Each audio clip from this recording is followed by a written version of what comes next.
예, 안녕하십니까. 과학기술인 여러분, 그리고 또 진행하는 시청자 여러분. 오늘은 161회 대덕과학 포럼입니다만은 조금은 더 특별한 날인 것 같습니다.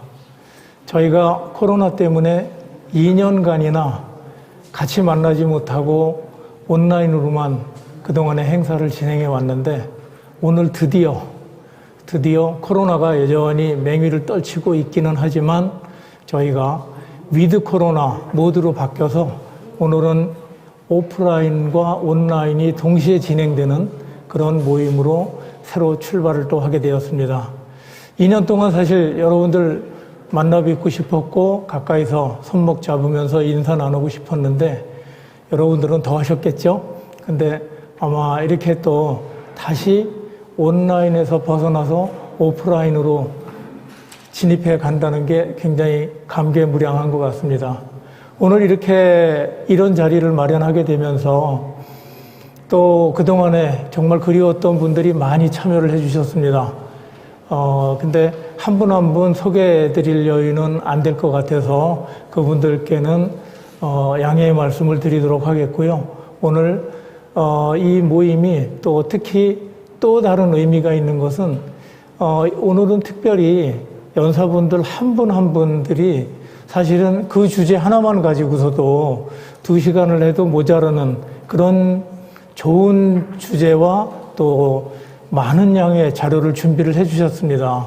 근데 그 시간을 다 할애를 못 드리고 오늘은 4분의 연사분을 모셨습니다만은 1부, 2부로 나누어 가지고 1부에는 이 4분의 연사분들께 부탁드린 거는 지금 우리나라에 특히 과학계에 중요한 화두가 되는 것들이 어떤 주제가 있는가 하는 부분에서 올해를 한번 돌아보고 또 각 분야별로 중요한 액티비티라든가 중요한 또 혹시 그 다음에 있을 이러한 것들이 어떤 게 올 것인가 하는 것들에 대해서 같이 논의하는 시간을 갖도록 하겠습니다. 그래서 각 연사분들께서는 한 20분 정도 간단히 말씀을 드리도록 여러분들께 소개를 해드리도록 할 거고요. 그 1부 시간이 끝나고 나면 2부는 저희가 마지막 주제는 메타버스라는 주제로 넘어가게 될 겁니다. 그래서 잠깐의 브레이크를 갖고 2부 시간에는 메타버스 관련해서 올해 굉장히 또 큰 화두가 되고 있는데 이것이 앞으로 우리 세상에 어떻게 영향을 미칠 것인가 하는 부분을 같이 논의하는 시간을 갖도록 하겠습니다. 그러면 오늘 하여튼 너무나 반가워서 저는 하여튼 여러분들께 다시 한번 깊은 감사를 드리고요. 오늘 연말에 정말 바쁜 시간에도 귀한 시간을 내주신 연사분들을 자세히 소개는 못 드리지만 간단하게 말씀을 드리겠습니다. 우선 첫 번째 제 왼쪽에 아마 여러분들이 보시기에 화면에서 오른쪽에 있는 첫 번째 분이 김홍기 박사님이십니다. 화학연구원에서 지금 근무하고 계시고요. 김홍기 박사님은 화학연구원에 계시지만 생화학 쪽이기 때문에 지금 코로나 관련된 발표를 해주시도록 하겠습니다. 그 다음에 그 옆에 계신 분이 카이스트의 정용훈 교수님이십니다. 반갑습니다. 정 교수님은 카이스트의 원자력 및 양자공학과 교수님으로 계시고 특히 원자력에 지금 요즘 와서 크게 화두가 되고 있는 SMR 관련된 내용으로 해서 또 발표를 해 주시겠습니다. 그리고 그 옆에 또 계신 분이 최원춘 박사님이신데 최원춘 박사님은 지금 한국화학연구원의 부원장으로 계십니다. 또 역시 굉장히 바쁜 시간인데 오늘 또 특별히 시간을 내주셨습니다.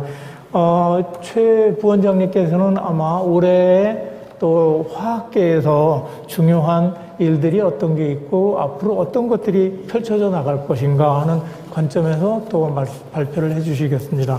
그리고 마지막에 1부와 2부의 징검다리 역할을 할 겸 해가지고 오늘 발표를 해주실 분이 방준성 박사님이십니다. 방준성 박사님은 전자통신연구원에 계시고 반갑습니다.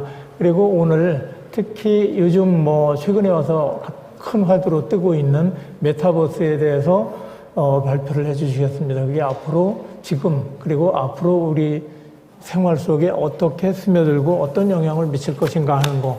그래서 오늘 1부는 네 분이 준비하신 그 강의 내용을 가지고 간단하게 한 20분 정도씩을 발표를 해 주실 거고요. 끝나면 시간을 잠깐 정지했다가 2부로 넘어가면서 2부에는 지금 안기돈 충남대 교수님께서 2부 사회를 맡아서 진행을 해 주실 겁니다. 자, 그러면 지금부터 여러분들한테 다시 한번 반갑다는 말씀 드리고요. 예, 박수로 한번 같이 치고 시작할까요? 반갑습니다. 예, 그러면 우선 첫 번째 발표자이신 김홍기 박사님께 발표를 부탁드리도록 하겠습니다.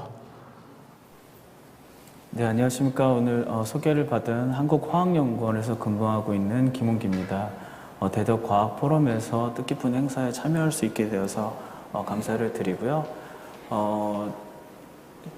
대전에 있는 대덕의 과학자로서 종사하고 있는 현재 상황에서 저희가 코로나19가 발생을 해서 현재 저희가 대덕 과학 연구단지에 있는 정부 출연 연구기관이 어떠한 진단에 대해서 어떤 연구와 그리고 앞으로 어떠한 연구가 필요한 것인가에 대해서 오늘 말씀드리도록 하겠습니다. 저희는 한국화학연구원이 신변종 바이러스를 대응하기 위해서 다양한 연구기관이 융합연구를 통해서 진단, 백신, 치료제, 확산 방지를 기술을 개발하기 위해서 2016년 8월부터 내년 7월까지 6년간의 온사이트 일몰용 융합연구를 수행을 하고 있습니다. 저는 한국화학연구원에서 바이러스 진단팀을 맡고 있고요. 오늘 관련된 첫 번째 환자가 한국에 들어와서 현재까지 대덕에서 정부 출연 연구기관이 모여서 어떠한 진단기술 개발에 어떠한 기여를 했는지를 설명드리도록 하겠습니다. 보시는 것처럼 이런 융합연구단은 진단뿐만이 아니라 백신, 치료제, 확산 방지 앞에서 말씀드렸는데요. 다양한 기술들을 현재 개발을 하였고 다양한 논문과 민간 기술 이전을 통해서 많은 성과를 내고 있다고 말씀을 드립니다. 제가 오늘 말씀드릴 코로나19는 사실 Severe Acute Respiratory Syndrome 코로나 바이러스 2라고 정확한 명칭이 있습니다.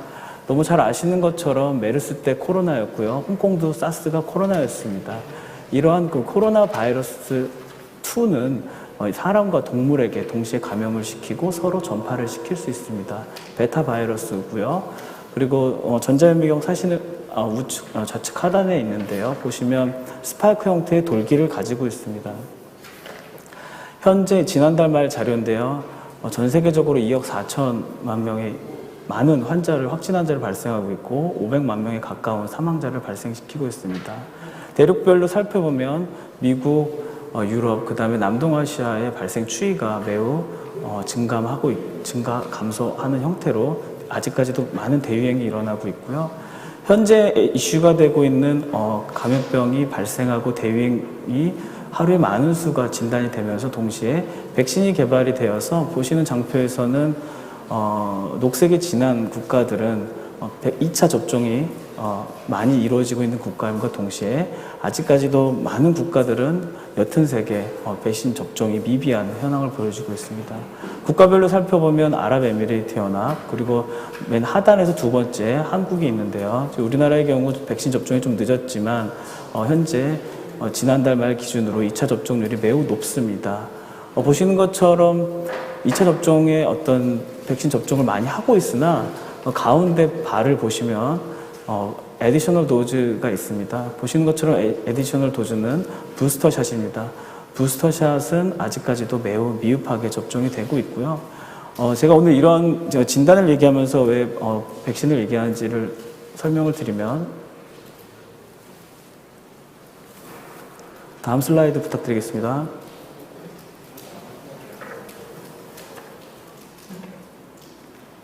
지금 슬라이드가 넘어가지 않고 있네요.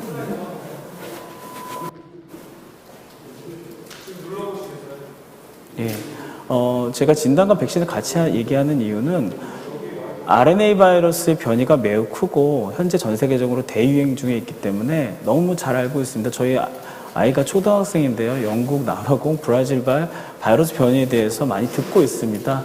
이러한 바이러스의 변이가 단백질의 아미노산의 변이를 유발하기 때문에 저희가 맞고 있는 이제 백신 그리고 바이러스 자체가 전파력을 증가시키고 그 백신 맞았을 때 체내에 형성되는 이런 항체의 중화력을 무력화시키는 그러한 변이가 매우 무시무시하게 바뀌고 있습니다. 국내에서도 지난해부터 올해 초까지 기존의 우한 지방으로부터 유입된 그런 레퍼런스 바이러스가 아닌 영국이나 남아공, 브라질에서 유입된 바이러스가 전파가 확산되고 있고 지난해 1월 20일 첫 번째 환자가 국내에 유입되고 대구에서 1차 대유행을 지나서 올해 4차 대유행을 거쳐서 현재 위드 코로나에서 많은 환자가 지금 다시 발생하고 있고 위중증 환자가 늘어나고 있는 상태입니다.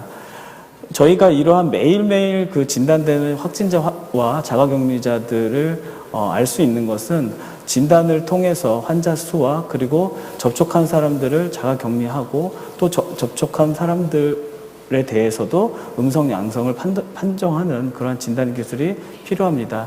현재는 실시간 유전자 증폭 방식의 분자 진단이 골드 스탠다드로 매우 민감하고 특이적이며 감염 초기부터 자가 치유되는 그러한 전 구간에 걸쳐서 진단을 할 수 있습니다. 그러나 대부분의 이런 분자 진단은 전문 인력 분석 시간, 비용이 많이 들기 때문에 보건의료 수준이나 진단검사 의학의 수준이 좀 낮은 그런 국가에서는 임신 진단 키트 형태의 항원과 항체를 볼 수 있는 신속 진단 키트를 사용을 하고 있습니다. FDA에서도 분자 진단 키트를 가장 많이 사용을 하고는 있으나 현재 FDA에서 등록된 진단 기법으로는 항원 항체에 대한 신속 진단 형태로 아프리카나 남동아시아 이러한 보건의료 수준이 낮은 국가에서는 아직도 많이 활용을 하고 있고요. 지금 이번에 코로나19에서 보시는 좌측 하단의 테이블을 보시면 많은 신변종 바이러스가 아직 국내에 유입되지 않았으나 유입될 가능성이 높습니다. 일부 치료제가 대부분 없고요. 많이 개발되어 있지 않습니다. 진단키트가 일부 개발되어 있으나 안 되어 있는 것들이 너무 많고 그렇기 때문에 과기정통부를 비롯하여 다양한 정부 부처에서 진단기술 개발이 앞으로도 꾸준하게 R&D 투자가 필요하다고 말씀을 드립니다. 저희가 지난해 코로나가 유입되고 나서 제일 먼저 했던 일은 1월 달입니다. 중국과 G사이드라고 하는 이제 글로벌 그 인플루엔자에 대한 유전자 서열을 데이터베이스로 제공하고 있는 이 G사이드라고 하는 웹사이트를 통해서 제일 먼저 우한 지방에서 아웃브레이크된 코로나 바이러스의 유전자 서열을 공개를 하였고요. 저희는 이 바이러스가 그 당시에는 노블 코로나라고 신종이라고 했습니다. 그래서 정말 신종인지 그 조상이 누군지 사촌이 누군지를 좀 알아봐야 되기 때문에 유전자 서열을 파일로제닉 애널리시스를 했고요. 그러한 결과를 통해서 신종이 아닌 것을 알 수 있었고요. 기존의 사스와 유사하고 특정한 단백질이 삽입과 변이가 있었다는 것을 통해서 저희는 변종 바이러스라는 것을 예측할 수 있었고 이러한 변종 바이러스라면 기존의 사스, 홍콩에서 아웃브레이크된 사스나 중동에서 메르스를 치료했었던 그러한 항체들을 좀 이번 코로나 바이러스에 적용이 가능한지 계산적으로 결합을 시켜봤습니다. 그래서 보시는 것처럼 이건 매우 초기 단계의 일인데요. 서열을 분석하고 그 서열을 가지고서 신종인지 변종인지 그 변종이라면 기존에 준비되어 만들어져 있던 항체들을 가지고 계산적으로 붙여봤을 때 이러한 것들이 실질적으로 잘 결합이 된다면 중화항체로서 활용이 가능하거나 진단용 항체로 쓸 수 있다라는 연구 결과를 확보를 하였습니다. 그래서 지난 2월 말에 바이오 아카이브에 제일 먼저 이제 리포트를 하면서 다양한 문의들과 주목을 받기도 했었습니다. 그런가 동시에 분자 진단이 매우 핵심적인 것은 표적 유전자를 실시간으로 증폭을 해야 되기 때문에 증폭에 필요로 한 프라이머 프루브 이러한 것들이 필요합니다. 당시에는 WHO에서 5개의 국가에서 먼저 선도적으로 이러이러한 유전자 표적에는 이러한 유전자 프루브를 사용하는 것이 좋겠다라고 레커멘드가 돼 있었고요. 저희도 새로운 것을 개발함과 동시에 기존 것을 비교 평가하는 연구를 수행을 하였고 비교 평가된 연구 결과를 논문으로 발표하면서 저희보다 과학기술 수준이 낮은 국가에서는 많은 참고로 레퍼런스로 사용이 돼서 저에게 문의도 있었고 이러한 것들을 가지고 분자진단 키트 개발에 활용한 것으로 알고 있습니다. 최종적으로는 일본의 NIID의 그 엔진을 타겟으로 한다든지 차이나 CDC의 ORF 유전자를 타겟하는 프라임 프루브가 매우 우수하다는 결과를 도출을 하였고요. 분자 진단과 함께 저희가 현장에서 아주 집에서 쉽게 볼 수 있는 항원 신속 진단 키트를 개발하기 위해서 바이러스의 항원을 검출할 수 있는 포획 항체와 그 다음에 신호가 달려있는 검출 항체를 이런 항체가 기반으로 임신 진단 키트 형태의 진단 기술을 개발이 필요했습니다. 이 경우에는 코로나 바이러스의 스파이크나 뉴클레어 캡시드 단백질, RNA를 둘러싸고 있는 이런 단백질을 표적으로 하는데요. 코로나 초기이기 때문에 항체가 개발되어 있지 않았기 때문에 저희는 직접 포획과 검출 항체를 개발을 하여서 임신 진단 키트 형태의 신속 진단 키트를 개발을 하였고, 보시는 것처럼 패널 C를 보시면 민감하게 작동을 하고 있고, 기존의 홍콩사스나 메르스나 인플루엔자에는 반응하지 않는 특이적인 검출 기술을 개발을 하여서 연구 논문으로 발표하였습니다. 또한 기존의 항체와 항체로 표적 단백질을 잡는 것이 아니라 이번에 사스 코로나 바이러스가 기존 사스보다는 인체에 감염이 잘 되고요, 전파를 매우 잘 시키는 이유를 찾아보면 체내에 유입되는데 결합하는 수용체, 우리 몸속에서 세포가 갖고 있는 ACE2라고 하는 수용체와의 결합을 통해서 감염이 됩니다. 이래서 저희는 이 감염되는 수용체와 바이러스 표면에 있는 스파이크 프로틴의 결합에 다시 항체를 붙임으로써 수용체와 항체의 조합을 통해서 진단할 수 있는 진단법을 개발을 하였고요. 보시는 것처럼 다양한 결합 결과, 어피니티 이런 것들을 측정하였고, 수용체와 어떠한 항체가 잘 조합이 되는지 연구를 확인을 하였고요. 그러한 결과를 가지고서 신속 진단 키트 형태로 개발을 했을 때 기존의 사스나 머스나 다른 바이러스는 반응하지 않고 이번에 코로나19 바이러스에만 특이적으로 검출할 수 있었고, 실제 환자의 상기도 검체를 가지고서 저희가 검증을 했을 때도 우수한 연구 성과를 확보하였습니다. 이렇게 저희가 기존의 코로나 바이러스를 가지고 분자 진단과 면역 진단에 필요하고 대전에 있는 정부 출연 연구기관들이 이런 데 필요로 한 여러 가지 과학적 성과를 도출하였습니다. 이 과정에서 저희가 좀 궁금한 것이 있었습니다. 이렇게 팬데믹이 일어나고 항상 문제가 되는 것은 증상이 없는 게 문제입니다. 그 무증상 잠복기에 어디 병원이나 어디를 가지 않고 선별진료소를 가지 않고 집에서 스스로가 이렇게 우려가 됐을 때, 의심이 됐을 때 진단을 할 수 없을까? 현재 매우 어렵습니다. 집에서 진단하는 것이. 현재 약국에서 팔고 있는 진단 키트가 저도 개발을 하고 있지만 민감도가 좀 낮기 때문에 병원에 꼭 가셔야 되기 때문에 무증상 잠복기의 진단은 어떻게 앞으로 해야 되는지, 그리고 계속 지금 변이가 일어나고 있고 이러한 변이들을 우리가 가장 치사율이 높은 변이로 갔을 때 이러한 것들을 빨리 알 수 있어야 됩니다. 그리고 현재 백신을 다 맞으셨기 때문에 계속 바이러스는 변이가 되고 제가 맞은 백신이 우리 몸속에 있는 중화항체를 언제까지 지속적으로 만들 수 있는지, 그리고 변이 바이러스를 중화시킬 수 있는지에 대한 검출 기술들이 앞으로 필요하다고 생각을 합니다. 일부는 개발이 되어 있지만 아직까지 매우 미흡한 수준이라고 알고 있습니다. 퀴즈라고 하는데요. 제가 좀 설명을 드리면 동물과 동물에서 사람과 사람, 이런 인수공통 감염병이고요. 그리고 앞으로 좀 무서운 바이러스라고 해서 저희가 설명을 드리는데, 인수공통 감염병 중에서 박쥐로부터 대부분 박쥐가 리저버 역할을 합니다. 그래서 박쥐가 동물 간에 컨택을 하게 되고 그 가축으로서 우리가 키우고 사육하는 그런 돼지가 사람과의 접촉을 통해서 또 그렇게 감염된 사람은 또 사람에게 전파를 시킵니다. 이때 호흡기 바이러스가 가장 무섭고요. 공기 중에서 이제 에어본으로 전파가 되는데, 사람 간의 접촉성 감염에서는 에이즈 이후에 지금 니파 바이러스라고 하는 매우 무서운 바이러스가 심지어는 메르스나 코로나의 치사율보다 매우 높기 때문에 일반 시설, 생물안전 3등급 시설을 뛰어넘는 4등급 시설에서만 연구가 가능한데, 현재 이제 대덕에는 이런 시설이 없습니다. 관련 연구가 한국에서는 질병관리청에서만 이런 4등급 시설을 갖고 있기 때문에 앞으로 이러한 더 치사율이 높은, 제가 알기로는 60% 이상 치사율을 보이고 있기 때문에 이러한 연구들이 필요하다고 말씀을 드립니다. 니파 바이러스 간단하게 알려드리면 대부분의 바이러스들이 발열, 두통, 근육통, 구토를 유발합니다. 특이하게 니파 바이러스는 뇌염 증상을 나타내기 때문에 기면이나 정신착랑 등의 신경계에 문제를 일으킵니다. 보시는 것처럼 이제 동남아 쪽에서 많이 일어나고 있는데요. 박쥐와 돼지, 다시 돼지와 사람, 그리고 감염된 사람과 사람의 접촉이 문제가 되고요. 이러한 접촉이 보시는 것처럼 인도, 방글라데시, 말레이시아에서 최대 80%에서 70%의 치사율을 보이고 있는 매우 무시무시한 바이러스입니다. 이러한 니파 바이러스는 현재 백신이나 치료제가 없고요. 진단법이 매우 미흡하게 되어 있습니다. 자가진단이나 현장 신속진단이 아직 어렵고요.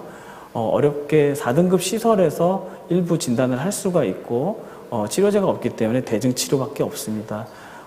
다행히 호흡기 바이러스는 아니기 때문에 접촉에 유의하고 해외로 갔다가 돌아오셨을 때 의심 증상이 발생이 됐을 때는 질병관리청의 보고를 통해서 저희가 대응을 하는 것이 매우 중요할 것이라고 생각합니다. 이렇듯 기존에 저희가 코로나 바이러스를 대응하고 진단을 하고 앞으로 이런 니파 바이러스나 고병원성을 갖고 있는 다양한 출혈의 바이러스가 들어왔을 때 지금처럼 해야 되느냐, 지금처럼 할 수밖에 없는 상태입니다. 그러나 과학기술적 관점에서는 보다 빠른 연구를 통해서 저희가 앞으로는 집에서 편리하게 병원을 가지 않고 스스로 자가격리를 조기에 해제될 수 있는 그러한 진단기술이 필요하다고 생각합니다. 그러한 미래지향적인 진단기술로서는 반도체 센서 기반으로 고감도를 구현을 할 수 있습니다. 현재는 반도체를 만들기 때문에 소형화까지는 가능을 합니다. 그러나 검출기기가 매우 대형화되어 있기 때문에 검출기기도 핸드폰 정도 수준의 핸드헬드 타입의 모바일 타입으로 개발이 돼야 될 것이고요. 이러한 반도체 기반의 센서는 보시는 것처럼 실제 반도체를 만드는 공정이 필요하고 다양한 기술들이 녹아져 들어가야 되고요. 현재 저희가 디바이스는 대형 장비를 쓰지만 소형화된 그 바이오 센서를 가지고서 했을 때 코로나19에 적용을 해봤을 때 기존보다 매우 뛰어난 연구 결과를 확보하였고 환자 검체 수준에서도 세계 최초로 매우 낮은 바이러스를 검출을 할 수 있다는 가능성을 보았습니다. 앞으로는 이러한 반도체 기반의 고감도 센서를 개발하여서 집에서 사용할 수 있고 누구나 지금보다는 더 편리하게 의료의 혜택과 그 다음에 감염병 전파 확산을 방지하는 데 과학기술인으로서 한 사람으로서 연구가 필요하다고 말씀을 드리고요. 마지막으로 저희가 하는 것뿐만이 아니라 유전자 가위라고 하는 그런 잘 알려진 크리스퍼 캐스9이 이번에 바이러스가 대유행이 되면서 이러한 기술들이 현장에서 적용시키고자 많은 노력을 통해서 현재 육안으로 판별할 수 있는 정도의 수준의 제품이 긴급 사용 승인을 통해서 FDA 등록이 되어 있고 일부 활용은 되고 있으나 아직 기술적으로는 완성도가 낮습니다. 그래서 다시 정리해 보면 기존의 기술과 함께 앞으로 미래지향적으로 과학기술적 노력을 더 통해서 여기 계신 많은 분들이 편리하고 그리고 백신에 대한 효능에 대한 불안한 마음들을 빠르게 검사해서 우리가 일상으로 복귀하는데 과학기술인들이 기여할 수 있을 것으로 봅니다. 오늘 발표는 이상으로 마치겠습니다. 예, 감사합니다. 사실 코로나 때문에 우리가 처음 닥쳤을 때 어떻게 진단할 것이냐 이런 것 때문에 어려움이 많았고 지금은 이제 진단은 물론이지만 치료제도 많이 개발되고 있지 않습니까? 근데 하나 제가 넘어가기 전에 이거 사실 원래는 유튜브에서 많은 분들이 질문을 하게 돼 있는데 그분들의 질문을 받아들일 수가 없어갖고 오늘은 제가 그냥 하나 여쭤보고 넘어가겠습니다. 원래 코로나 하면서 많은 분들 예상하기는 어떻게 했냐면 백신 접종률이 뭐 60%를 넘으면 집단 면역이 돼가지고 괜찮아질 거다 하는 생각을 했는데 그게 그렇지가 않은 것 같아요. 이거 어떻게 받아들여야 되죠? 이번에 코로나 바이러스 백신이 개발이 되는데 기존의 그 전통적인 바이러스 백신보다는 좀 더 빠르게 만들 수 있는 RNA 기반의 백신, 그래서 정확하게 얘기하면 mRNA 기반의 백신들이 새롭게 등장을 했고요. 사실 과거에는 이게 지금 임상이 돼서 현장에 적용돼 본 적이 없습니다. 그래서 어떤 백신을 맞았을 때 중화시킬 수 있는 항체를 많이 만드는 것도 중요하지만 이러한 항체가 우리 몸속에서 오랫동안 유지가 돼야 되는데 현재 미국 CDC 데이터를 봤을 때는 뭐 파이자나 모더나 특정한 백신을 언급하기는 좀 어렵지만 한 4개월에서 5개월 정도 지나면 그 항체가 좀 줄어드는 네. 상황이 발생을 하고 있고요. 그렇기 때문에 추가 접종에 대한 요구들이 커지고 있고 마지막으로는 바이러스가 자꾸 변이가 빠르게 일어납니다. 바이러스 변이는 제가 감염이 됐을 때 제 몸속에서 증식을 자체적으로 하면서도 변이가 일어나고요. 또 제가 누군가에게 전파를 시켰을 때 사람과 사람 간의 전파가 돼서도 이 변이가 일어나기 때문에 이러한 변이 바이러스들이 그 돌파 감염을 계속 유발을 하기 때문에 아무래도 집단 면역이 현재 형성이 매우 쉽지 않다라는 것이 과학계의 중론입니다. 예, 그러니까 결국은 저희가 코로나 이쪽을 완전히 떨쳐버릴 수는 없고 같이 사는 지혜를 그 인내와 또 고통 뭐 같이 하면서도 견뎌나가는 방법밖에는 없다는 말씀인 것 같습니다. 그죠? 예. 자, 그럼 두 번째 주제로 넘어가겠습니다. 두 번째는 카이스트의 정영훈 교수님께서 준비하신 우리가 지금 이제 결국 또 닥친 큰 문제 중에 하나가 에너지 그리고 또 궁극적으로 2050년에 탄소 제로로 가지 않으면 우리 지구 전체의 생명체의 존재 자체가 위협을 받을 수 있다는 문제, 기후변화의 커다란 위협을 지금 저희가 다 겪고 있습니다. 그래서 그런 부분에 대응할 수 있는 그런 요소로서 새로운 기술, 이런 것들이 어떤 게 있고, 그런, 앞으로 어떻게 지금 전개가 될 것인가 하는 부분에 대해서 또 정영훈 교수님께 발표를 부탁드리겠습니다. 예, 부탁드립니다. 네, 안녕하십니까. 카이스트 원자력민 양정호과 정용훈입니다. 저는 오늘 그 SMR, 소형 모듈 원전이라고 부르죠. 이제 기존 원전보다 굉장히 작은 사이즈의 원전인데요. 그 기술 중심으로 이야기를 드려보겠습니다. 우리가 기후 위기를 이제 극복을 하기 위해서는 이제 화석연료를 앞으로는 이제 사용을 줄여 나가서 이제 결국 사용하지 않아야 되는데, 그러기 위해서 우리가 쓸 수 있는 수단이라는 것은 한 두 가지 정도밖에 없습니다. 마치 우리가 화성에 가서 사는 것하고 같다고 이제 봐야 되는데요. 원자력하고 태양광이나 풍력 같은 재생에너지, 그리고 에너지 저장 장치를 이제 조합하는 그 조합이 될 것 같습니다. 실제로 화성에 지금 활동을 하고 있는 로버들은 태양광 로버 혹은 원자력 로버 두 가지 종류가 있습니다. 태양광 로버는 저기 보시는 오퍼튜니티라는 로버가 있었고요. 원자력 로버는 큐리오시티가 있고, 뭐 요번에 다시 하나 또 추가로 간 것들이 있습니다. 태양광 로버는 화성에도 이제 태양이 이제 떴다 졌다 하기 때문에 결국 밤에는 활동을 못하고 낮에 이제 활동을 좀 하면서 사진을 찍어서 전송을 한다든지 하는 경부하의 일을 주로 이제 맡고 있고요. 밤 동안은 낮에 조금 저장해놨던 배터리 전류를 흘리면서 화성의 밤이 되게 춥습니다. 그래서 얼어 죽지 않을 만큼 정도로 이제 가열을 하면서 이제 밤을 보내고 다시 아침이 되면 활동을 재개하고 하는 패턴으로 활동을 하고요. 큐리오시티는 원자력 로버이기 때문에 뭐 낮밤은 없고, 원자력 로버라 조금 더 힘든 일, 중부하의 일, 샘플을 채취를 한다든지 하는 정도, 분석하는 것까지 일을 할 수가 있습니다. 그런데 안타깝게도 화성에 모래 폭풍이 왔을 때 오퍼튜니티가 연락이 두절된 상태로 한 1년 넘게 있다가 공식적으로 미션이 종료된 예가 있습니다.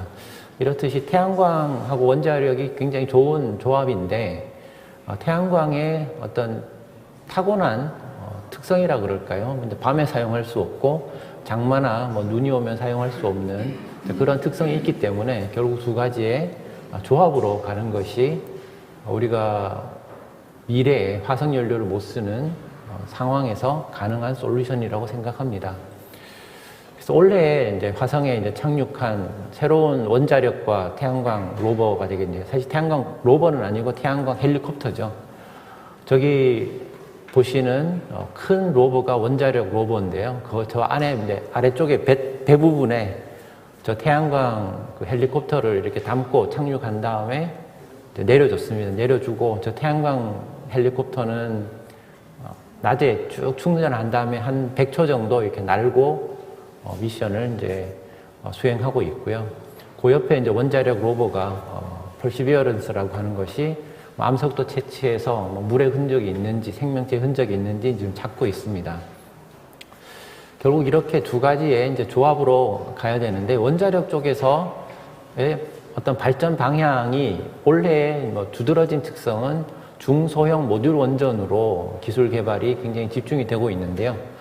그 이유는 이미 이제 어떻게 보면은 검증된 기술이라고 볼 수가 있습니다. 여기 보시는 원자력 추진 항공모함에는 소형 원전이 2개가 들어있습니다. 소형이라고는 하지만 굉장히 큽니다. 100메가와트가 넘어가는 크기이기 때문에 굉장히 큰 2개의 원자로를 가지고 한번 연료를 장전하면 한 30년 정도 연료 교체 없이 그냥 바다에서 고립되더라도 태풍이 오더라도 계속해서 저기 타고 있는 한 5, 6천 명의 승조원들이 쓸 수 있는 전기, 물 모든 것을 다 공급을 하고 있죠.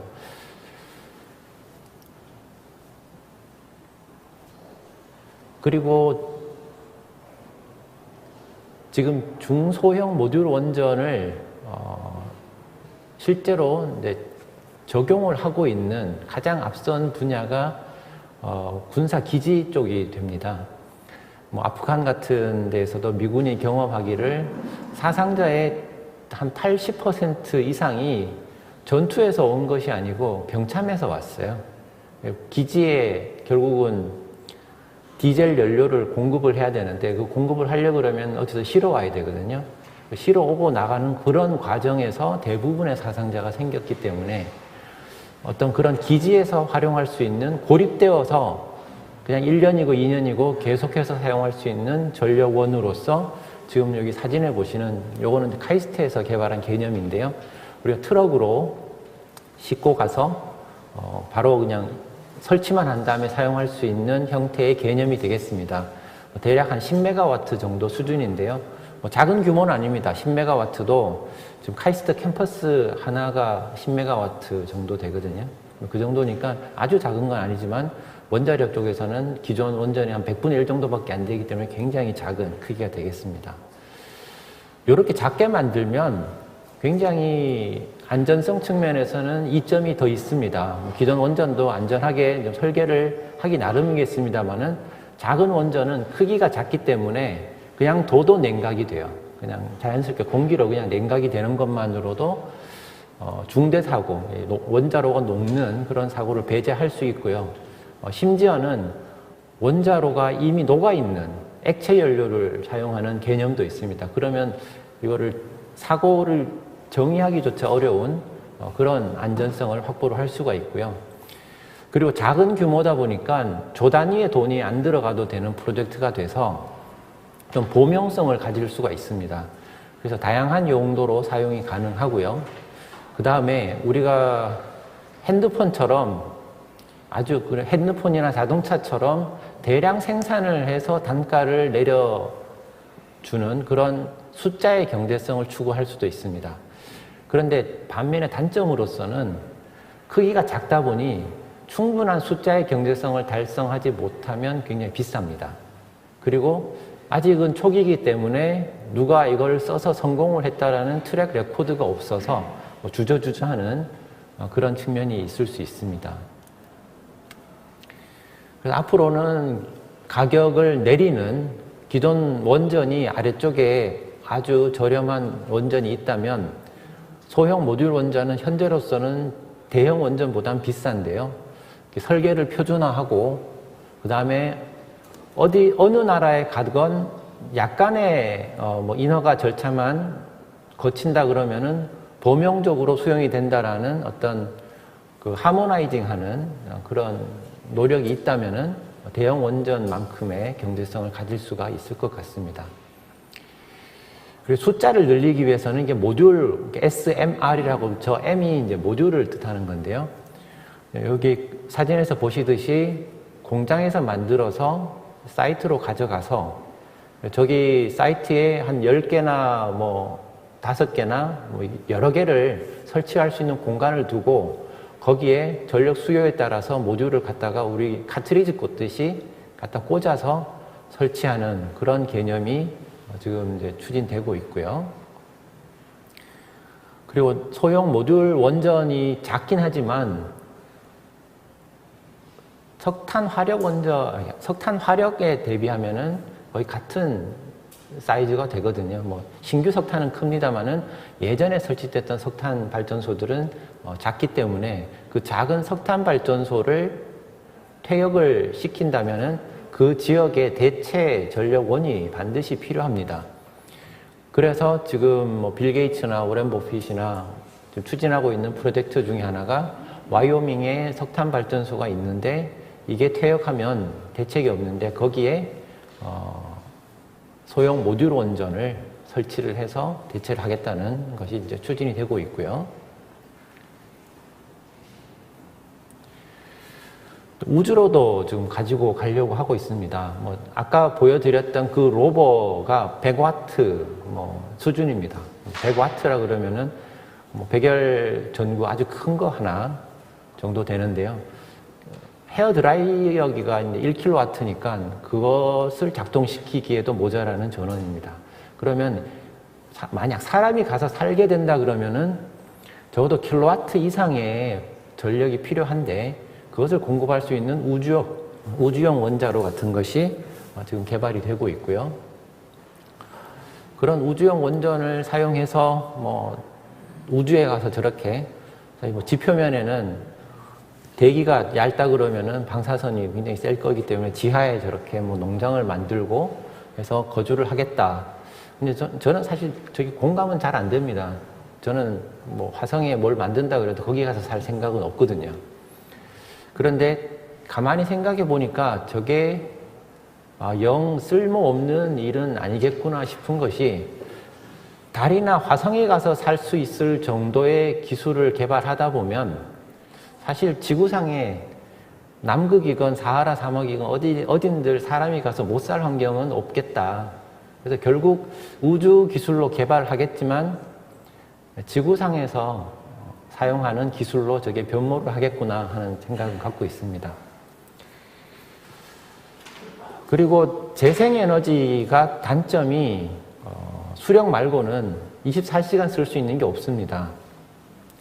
그래서 저희 카이스트에서 지금 만들고 있는 개념 중에 하나는 원자로가 있고 그리고 그 옆에는 공기를 액화시켜 가지고 에너지를 저장하는 뭐 그런 에너지 저장 장치 이것을 결합해서 전기가 수요가 많을 때는 에너지 저장 장치에서도 빼내고 원자로에서도 빼내고 수요가 적을 때는 원자로 출력을 그대로 내면서 남는 양을 저장 장치에 넣는. 그런데 왜 액화 공기냐? 스케일링을 하기가 굉장히 좋습니다. 크기를 늘리기가 좋아서 액화 공기를 집어들었습니다. 배터리는 용량을 2배 늘리려면 배터리 팩이 그냥 2개가 있어야 돼요. 그런데 액화 공기 저장 장치는 용량을 2배를 늘린다 그러면 액화 공기 저장 탱크만 2배로 늘리면 되거든요. 이렇게 2배로 늘릴 때 추가되는 비용이 저런 형태의 저장 장치는 굉장히 적습니다. 그대로 비례하지 않는 거죠. 그래서 그런 장점을 가지고 있어서 아주 초거대 용량, 예를 들어서 며칠간 공급할 수 있는 전력을 저기다 저장을 하겠다 할 때는 저런 형태가 굉장히 적합하다고 보여집니다.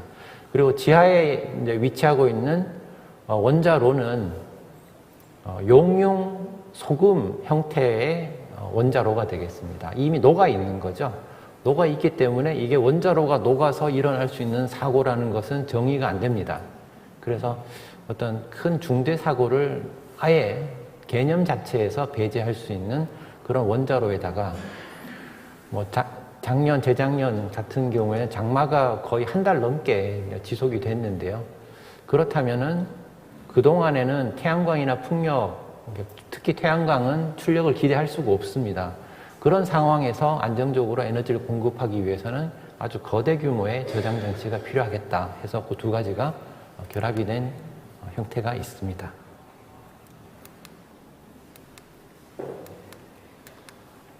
신호가 잘 안 가고 있는 것 같은데.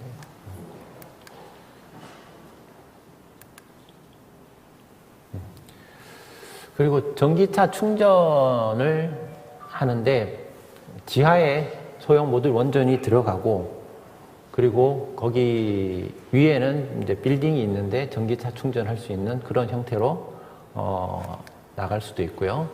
그리고 현재 화석 연료만 공급할 수 있는 어떤 특수한 에너지, 결국 고열이 되겠습니다. 온도가 높은 열을 뭘로 공급을 하겠는가. 그리고 제철 분야에서는 석탄을 쓰고 있는데 그걸 대체할 것이 없습니다. 탄소가 반드시 있어야 되는데 그 탄소를 수소로 대체를 하겠다 하는데 그 수소를 공급하는 그런 형태의 SMR을 우리가 생각해 볼 수가 있고요.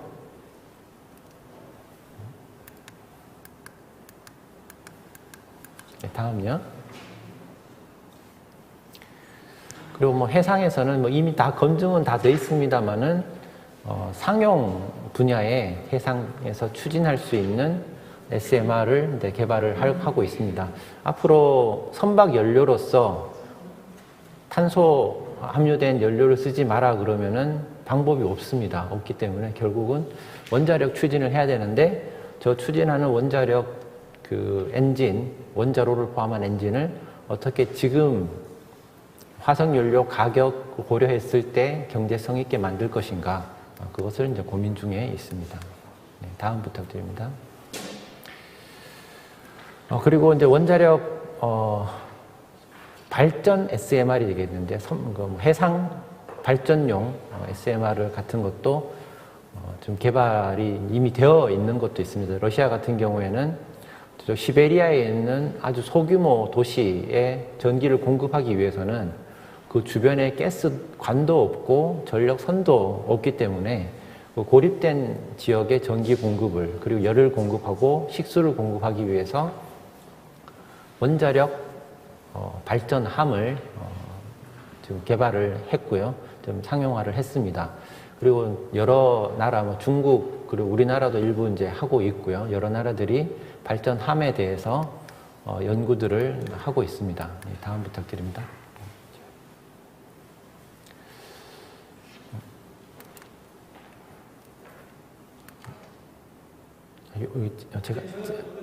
제가 할게요. 네. 원자력 발전함 같은 경우에는 이미 60년대에 사용을 했던 적도 있습니다. 저기 보시는 발전함이 저것도 한 10메가와트 정도의 전력을 만들어내는 건데요. 파나마 운하에서 사용이 됐었습니다. 그때 건설을 하고 할 당시에 저 지역에서 유일하게 쓸 수 있는 전력원이 수력이었는데, 운하를 만들기 위해서는 댐에 물을 그대로 둬야 되고 발전을 하자니 물을 빼야 되고 딜레마에 빠지는 거죠. 그렇다고 저기다가 중유 발전이나 석탄 발전을 하려고 그러면 그것도 배로 실어 나가야 되는데 그러면은 또 파나마 운하를 써야 됩니다. 그런 딜레마를 풀어줬던 게 이제 원자력 발전함이 되겠습니다. 그래서 원자력 발전함을 가져다 놓고 한 10년 정도 그냥 다른 연료 특별하게 공급하지 않고도 저 지역에 전기를 공급했던 그런 예가 있습니다. 이렇듯이 원자력 분야에서 올해 가장 메가 트렌드라고 하면은 소형 SMR 개발이 되겠고요.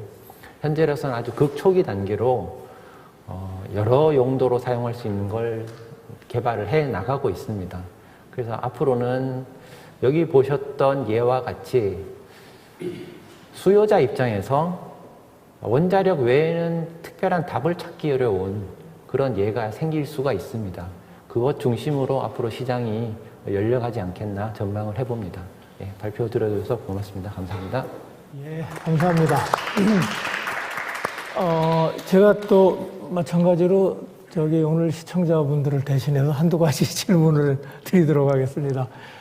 금방 말씀하신 것처럼 뭐 소형 원자로 SMR이라고 하는 게 사실은 기술적으로 본다면 완전히 새로운 게 아니고 잠수함이라든가 아니면 이미 항공모함 같은데 적용되어 왔던 거란 말이에요. 근데 뭐 장점도 많고, 근데 그게 그동안에 왜 이게 실제 실용화가 안 되고 오늘에서야 이제 뭐 이거 해야 된다 이렇게 하게 된 걸까요? 그 장애 요인이 가장 뭐였다고 보십니까?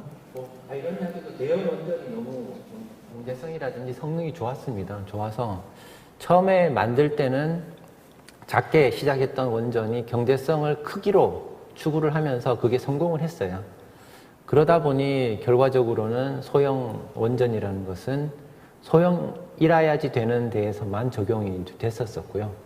소형 여러 개를 모아서 대형을 추구하는 것은 그간은 뭐 추구하지 않았습니다. 그런데 이제는 소형 여러 개로서 대형화를 추구하는 것, 이런 트렌드로 바뀌는 것 같습니다. 예, 아마 가장 큰 어려움이 아마 경제성이었다고 말씀하시는 것 같아요. 근데 그런 것들을 이제 극복할 수 있는 기술이 굉장히 많이 축적됐다는 얘기겠고, 특히 우리나라 아까 계속 뒤쪽에서 많은 걸 강조하신 거가 그 이제 선박에다 이렇게 실는 거를 많이 강조하셨어요. 근데 선박 기술에 관한 하는 우리나라가 또 세계 최고 아닙니까?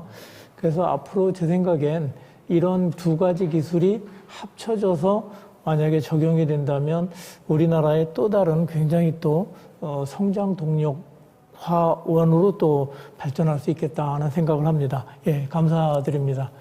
예, 그 다음에 이제 세 번째 주제입니다. 또 이제 이번엔 다른 주제인데 이번에는 화학입니다. 그래서 올해 한 해 화학에 어떤 중요한 일들이 있었는지 한번 돌아보고 앞으로는 어떻게 될 건가 하는 것을 최원춘 부원장님께 부탁을 드리고요.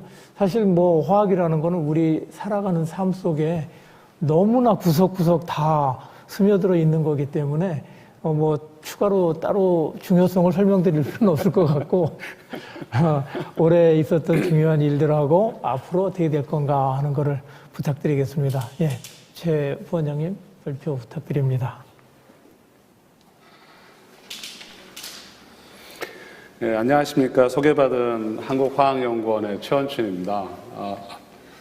오늘 그 회장님께서 모두 저를 소개하시면서 하신 말씀이 공교롭게도 제가 오늘 준비한 자료라든지 드리는 내용에 상당 부분 좀 녹아있는 것 같습니다.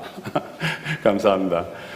저는 오늘 회장님께서 말씀하신 것처럼 2021년에 화학계에 어떤 일이 있었는지 그런 이벤트라든지 트렌드를 좀 말씀드리고자 하는데, 한 몇 주 전에 이제 회장님으로부터 그런 이제 제안을 받았을 때 흔쾌히 제가 해보겠다고 말씀을 드렸지만 자료를 준비하면서 매우 어렵다는 생각을 했습니다. 지금 말씀하신 것처럼 화학이라는 것이 우리 주위에 많이 녹아져 있고 많은 그 베네핏을 줌에도 불구하고 우리 대중들, 우리 국민들은 그에 대한 인식이 되게 조금 느끼지 못하는 경우가 되게 많이 있어서 그런 내용을 가지고 좀 말씀을 함께 좀 드리고자 합니다. 부제목으로다가 The worst is over, but the challenges remain이라는 말씀을 드렸습니다. 공교롭게도 이제 코로나 환자 수가 막 다시 또 증가하고 있기 때문에 The worst is over가 맞는지는 모르겠지만 하여튼 영국에 있어서는 계속 챌린지를 해야 된다는 생각을 가지고서 부제목을 한번 달아봤습니다. 어느 날 제가 저희 아이 방에 갑자기 들어갔더니 저희 아이가 고가의 아이폰을 사가지고서 언박싱을 하고 있는 거예요. 그래가지고 제가 이거 어디서 났어? 하고 걱정스럽게 물어봤더니 저희 아이가 이제 아빠 특성을 잘 아니까 천연덕스럽게 이런저런 얘기하면서 아빠 나는 이 아이폰을 갖다 언박싱 하게 되면 스티브 잡스가 생각난다는 말로 저를 갖다 계속 회유를 막 하면서 문제 아니다 막 그런 말을 막 하는 거예요. 그래서 저는 대충 대화를 나누고서 방에 들어와서 생각을 해봤죠. 저는 아이폰 안에도 알고 보게 되면은 보시는 슬라이드와 같이 화학 원소로 이루어진 화학 물질이 소재가 반도체와 같은 어떤 디바이스를 만들고 그 디바이스가 구성되어서 저런 아이폰 어떤 휴대폰을 만들고 그것이 소비자에게 갔는데 저희 아이가 왜 스티브 잡스만 생각을 할까? 그 안에 원천적으로 보게 되면 화학도 생각해야 되는데 그런 걸 아무리 생각을 하고 얘기를 해도 저희 아이는 그런 걸 전혀 인지를 못한다는 거죠. 그래서 오늘 이 자리에서는 좀 그런 얘기도 좀 하면서 화학에 대한 말씀을 좀 나눠보고자 합니다. 2021년에 뭐 화학계에 어떤 일이 있었을까, 빅 이슈, 이벤트, 뭐 트렌드를 얘기하자 그러면은 제가 동료 연구자들에게 물어보아도 노벨 화학상 얘기를 참 많이 합니다. 뭐 아시는 바와 같이 노벨 화학상은 21년도에 지금까지 알고 있었던 촉매라고 그러면은 유기금속 촉매 내지는 효소 촉매를 생각을 했는데 그 효소 안에 있는 어떤 아주 기본적인 아미노산이 우리가 생각하고 있었던 어떤 카이랄 위성 질체를 선택적으로 만들 수 있다는 것을 발견을 한 리스트 교수와 맥밀런 교수에게 그 제3의 촉매를 발견했다라고 하는 그 공적을 인정을 해서 노벨 화학상을 받았습니다. 그 이외에 만약에 그 화학 분야에 있어서 어떤 일이 있었을까라고 하는 것을 저 자신이라든지 주변 화학자들이라든가 화학을 연구하시는 분들께 얘기하면은 그닥 얘기하기가 쉽지가 않습니다. 왜 그러냐면은 화학이라는 분야가 그 자체가 어떤 소비자들에게 대중들에게 알려지기보다는 모든 부담, 아까 말씀하셨던 뭐 소형 SMR부터 시작해서 다 관련돼 이렇게 융합되어서 있기 때문에 그 부분을 이렇게 딱 집어서 얘기하기가 어렵습니다. 한번 또 저희들은 한번 그런 것도 한번 조사를 해봤습니다. 화학이라고 하는 것에 대해서 우리 대중들이 어떤 생각을 갖고 있는지 한번 온라인 빅데이터로서 뭐 분석을 해보았더니 보시는 슬라이드와 같이 뭐 위험하다, 어렵다, 불안하다, 심지어는 뭐 케미포비아란 말도 있고 피해를 입는다라고 하는 그런 말씀도 이제 많이 듣는다라고 하는 것을 이 온라인 데이터 분석이 보여주고 있습니다. 그래서 오늘 이 자리에서 제가 과연 어떤 부분을 가지고서 어떻게 설명을 드려야지 유튜브로 시청하시는 많은 불특정 다수의 분들이 화학에 대해서 정확히 좀 더 바르게 이해하시고 긍정적으로, 그리고 올해 화학이 어떤 일이 있었는지를 한번 말씀드릴까 하다가 한번 고민을 하면서 제가 오늘 자료를 한번 준비해 보았습니다. 그 이전에 그래서 저희 기관은 화학 대중화 사업이라는 걸 한번 해 보았습니다. 그래서 보시게 되면 첫 번째로서는 사람은 꿈꾸고 화학은 구현한다라고 실현한다라고 하는 걸 시작해서 케밀러브 홈페이지도 구축해 보았고, 그다음 맛있는 화학과 같이 어떤 스토리텔링이 가능한 화학 주제를 가지고서 웹툰이라든지 웹드라마를 제작하기도 했고요. 그리고 중학교에 가서 처음 배우는 화학을 공부하는 학생들이 화학 원서 주기율표만 딱 한번 접하게 되면은 화학에 대해서 너무 어렵다라고 하는 그 골치를 앓는 것을 조금 더 이렇게 좀 해소하려고 화학 원서 주기율표에다가 재미있는 의미를 갖다 부여하면서 화학 창의 콘텐츠도 한번 공모하면서 화학 대중화에 대해서 좀 많이 좀 일을 좀 해봤습니다. 이제 본격적으로 오늘 이 자리에서 화학에 어떤 일이 있었는지를 말씀드리려고 제가 한번 찾아보았습니다. 21년도에 빅 케미스트리 트렌드라고 해서 CNEN에서 관련된 여러 전문가들이 이런 화학 산업에선 이런 일이 있었다라고 하는 것들을 한번 제가 찾아보아서 그 이슈에 맞는 화학의 이야기를 좀 한번 풀어보고자 합니다. 그 중에서 저는 한 4가지 정도를 한번 골라봤습니다. 빅데이터, 그 다음에 그러니까 탄소 중립이죠. 탄소 중립을 위한 수소, 그 다음에 워터 서플라이, 물 공급, 그 다음에 서큘러 이코노미라고 해서 순환 경제라고 하는 그런 키워드가 있었는데 그 부분이 어떤 화학의 올해가 어떤 일이 있었는지 한번 좀 살펴보고자 합니다. 첫 번째는 빅데이터 관점에서의 화학입니다. 다들 아시겠지만 첫 번째 사례인데 2016년 3월 9일이었죠. 아마 우리 국민들이 빅데이터 AI라고 하는 것이 머리에 각인이 되긴 저는 그날이라고 생각을 합니다. 뭔가 하면 어떤 말씀인가 하면은 우리의 바둑 천재 이세돌 바둑 천재가 알파고와 딥러닝과 AI로서 무장되어진 알파고와 세기의 바둑 대결을 벌입니다. 그런데 너무나도 무참하게 단 1승만 거두면서 완패를 당하죠. 두 번째 사례는 저희가 오늘 저녁에 내일 아침에 무엇을 먹을까라고 고민하고서 인터넷이나 스마트폰으로 주문을 하면은 생각할 수 없게 그 다음날 아침에 신선식품이 배달되기도 하고요. 그리고 세 번째 경우는 9.11 테러의 주범이라고 알려져 있는 오사마 빈 라덴이 11년 5월 2일인가 제가 정확한 날짜 갑자기 기억이 안 나는데 보시는 바와 같이 백악관의 주역들이 보는 앞에서 버려지는 빅데이터를 통해서 중요한 인포메이션을 제공하는 팔란티어사의 그 기술력 덕분에 자기의 은신처가 노출되면서 보시는 바와 같이 실시간으로다가 사살되는 그런 장면도 보여준 경우가 있고, 우리가 알고 있는 스타벅스 같은 경우는 맛있는 커피를 제공하는 것으로 알려져 있지만, 스타벅스는 유동하는 인구의 양과 유동하는 사람들의 어떤 직업을 갖다가 데이터를 분석을 해가지고서 스타벅스 매장을 선제적으로 제한하는 그러한 그 기술력도 가지고 있으면서 현재 매출을 이루어오고 있는 것으로 알려져 있습니다. 그렇지만 또 이러한 빅데이터가 화학 분야에서도 역시 이루어지고 있습니다. 저희 연구원에서는 한국화합물은행이라고 해서 화합물 뱅크를 갖고 있는데 약 한 70만 종의 화합물을 갖고 있고, 기탁자로서 받은 샘플을 좀 더 이렇게 잘 다듬어 가지고 그 샘플을 가지고 반출을 해 가지고서 신약을 만드는 연구자들이 그로부터 신약을 개발을 하고 결과를 다시 피드백하면서 축적해 가지고 어떤 화학 분야의 전문가들에게 많은 또 도움을 주고 있고요. 그 다음에 소재의 신약, 화학 제품의 개발 단계에서 활용할 수 있는 화학 데이터 및 인공지능 기술도 제공할 수 있는 ChemDX라고 하는 저희들 화학 AI 플랫폼도 제공을 하고 있습니다.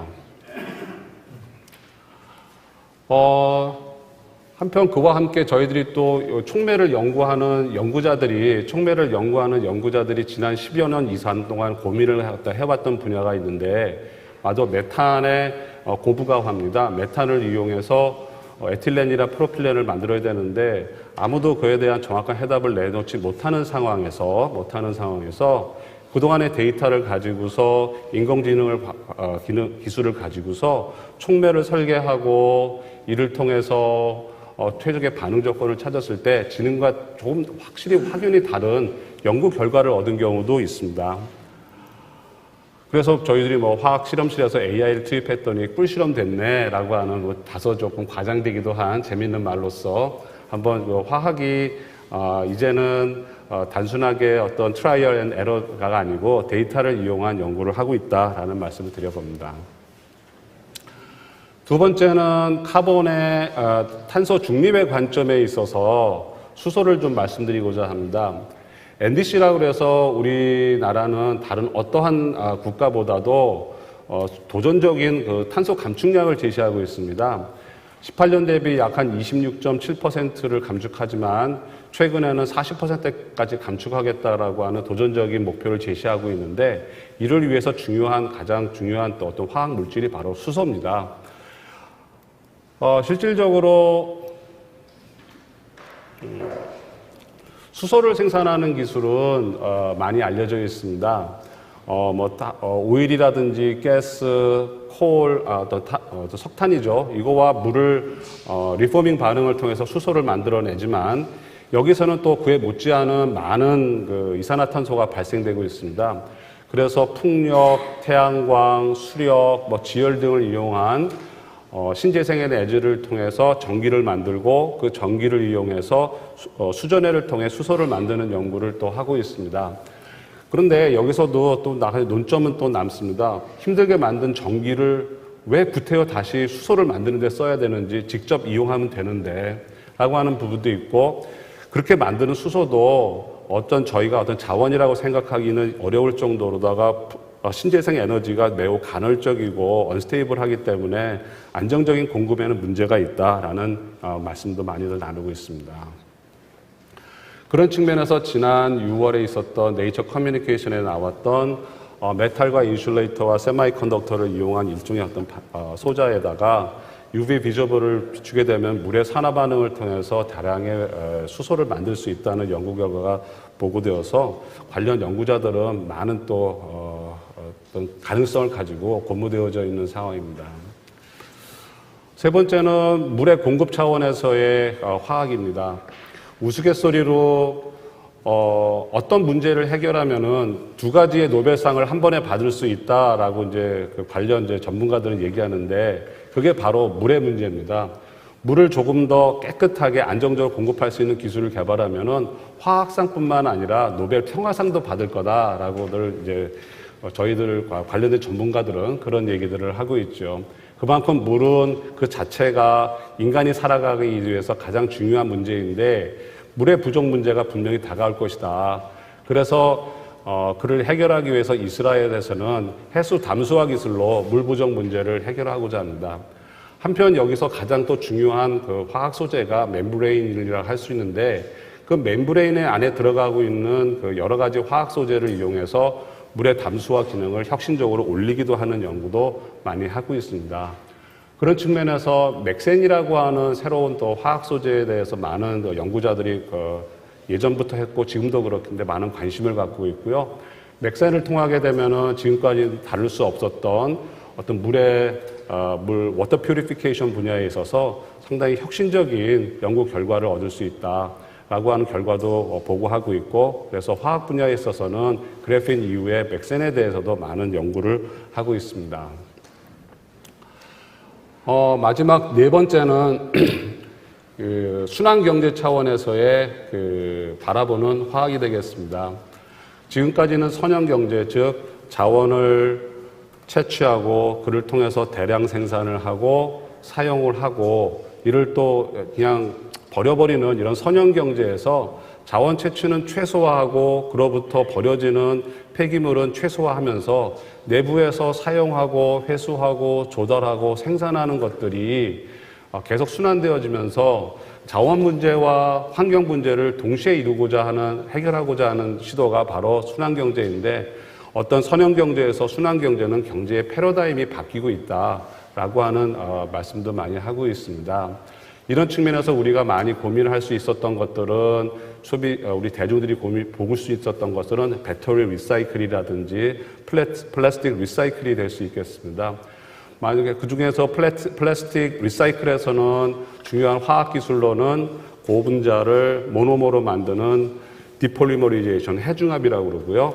그 만들어진 또 다시 모노머를 다시 고분자를 만드는 리폴리머리제이션과 같은 화학 반응 기술이 매우 중요하고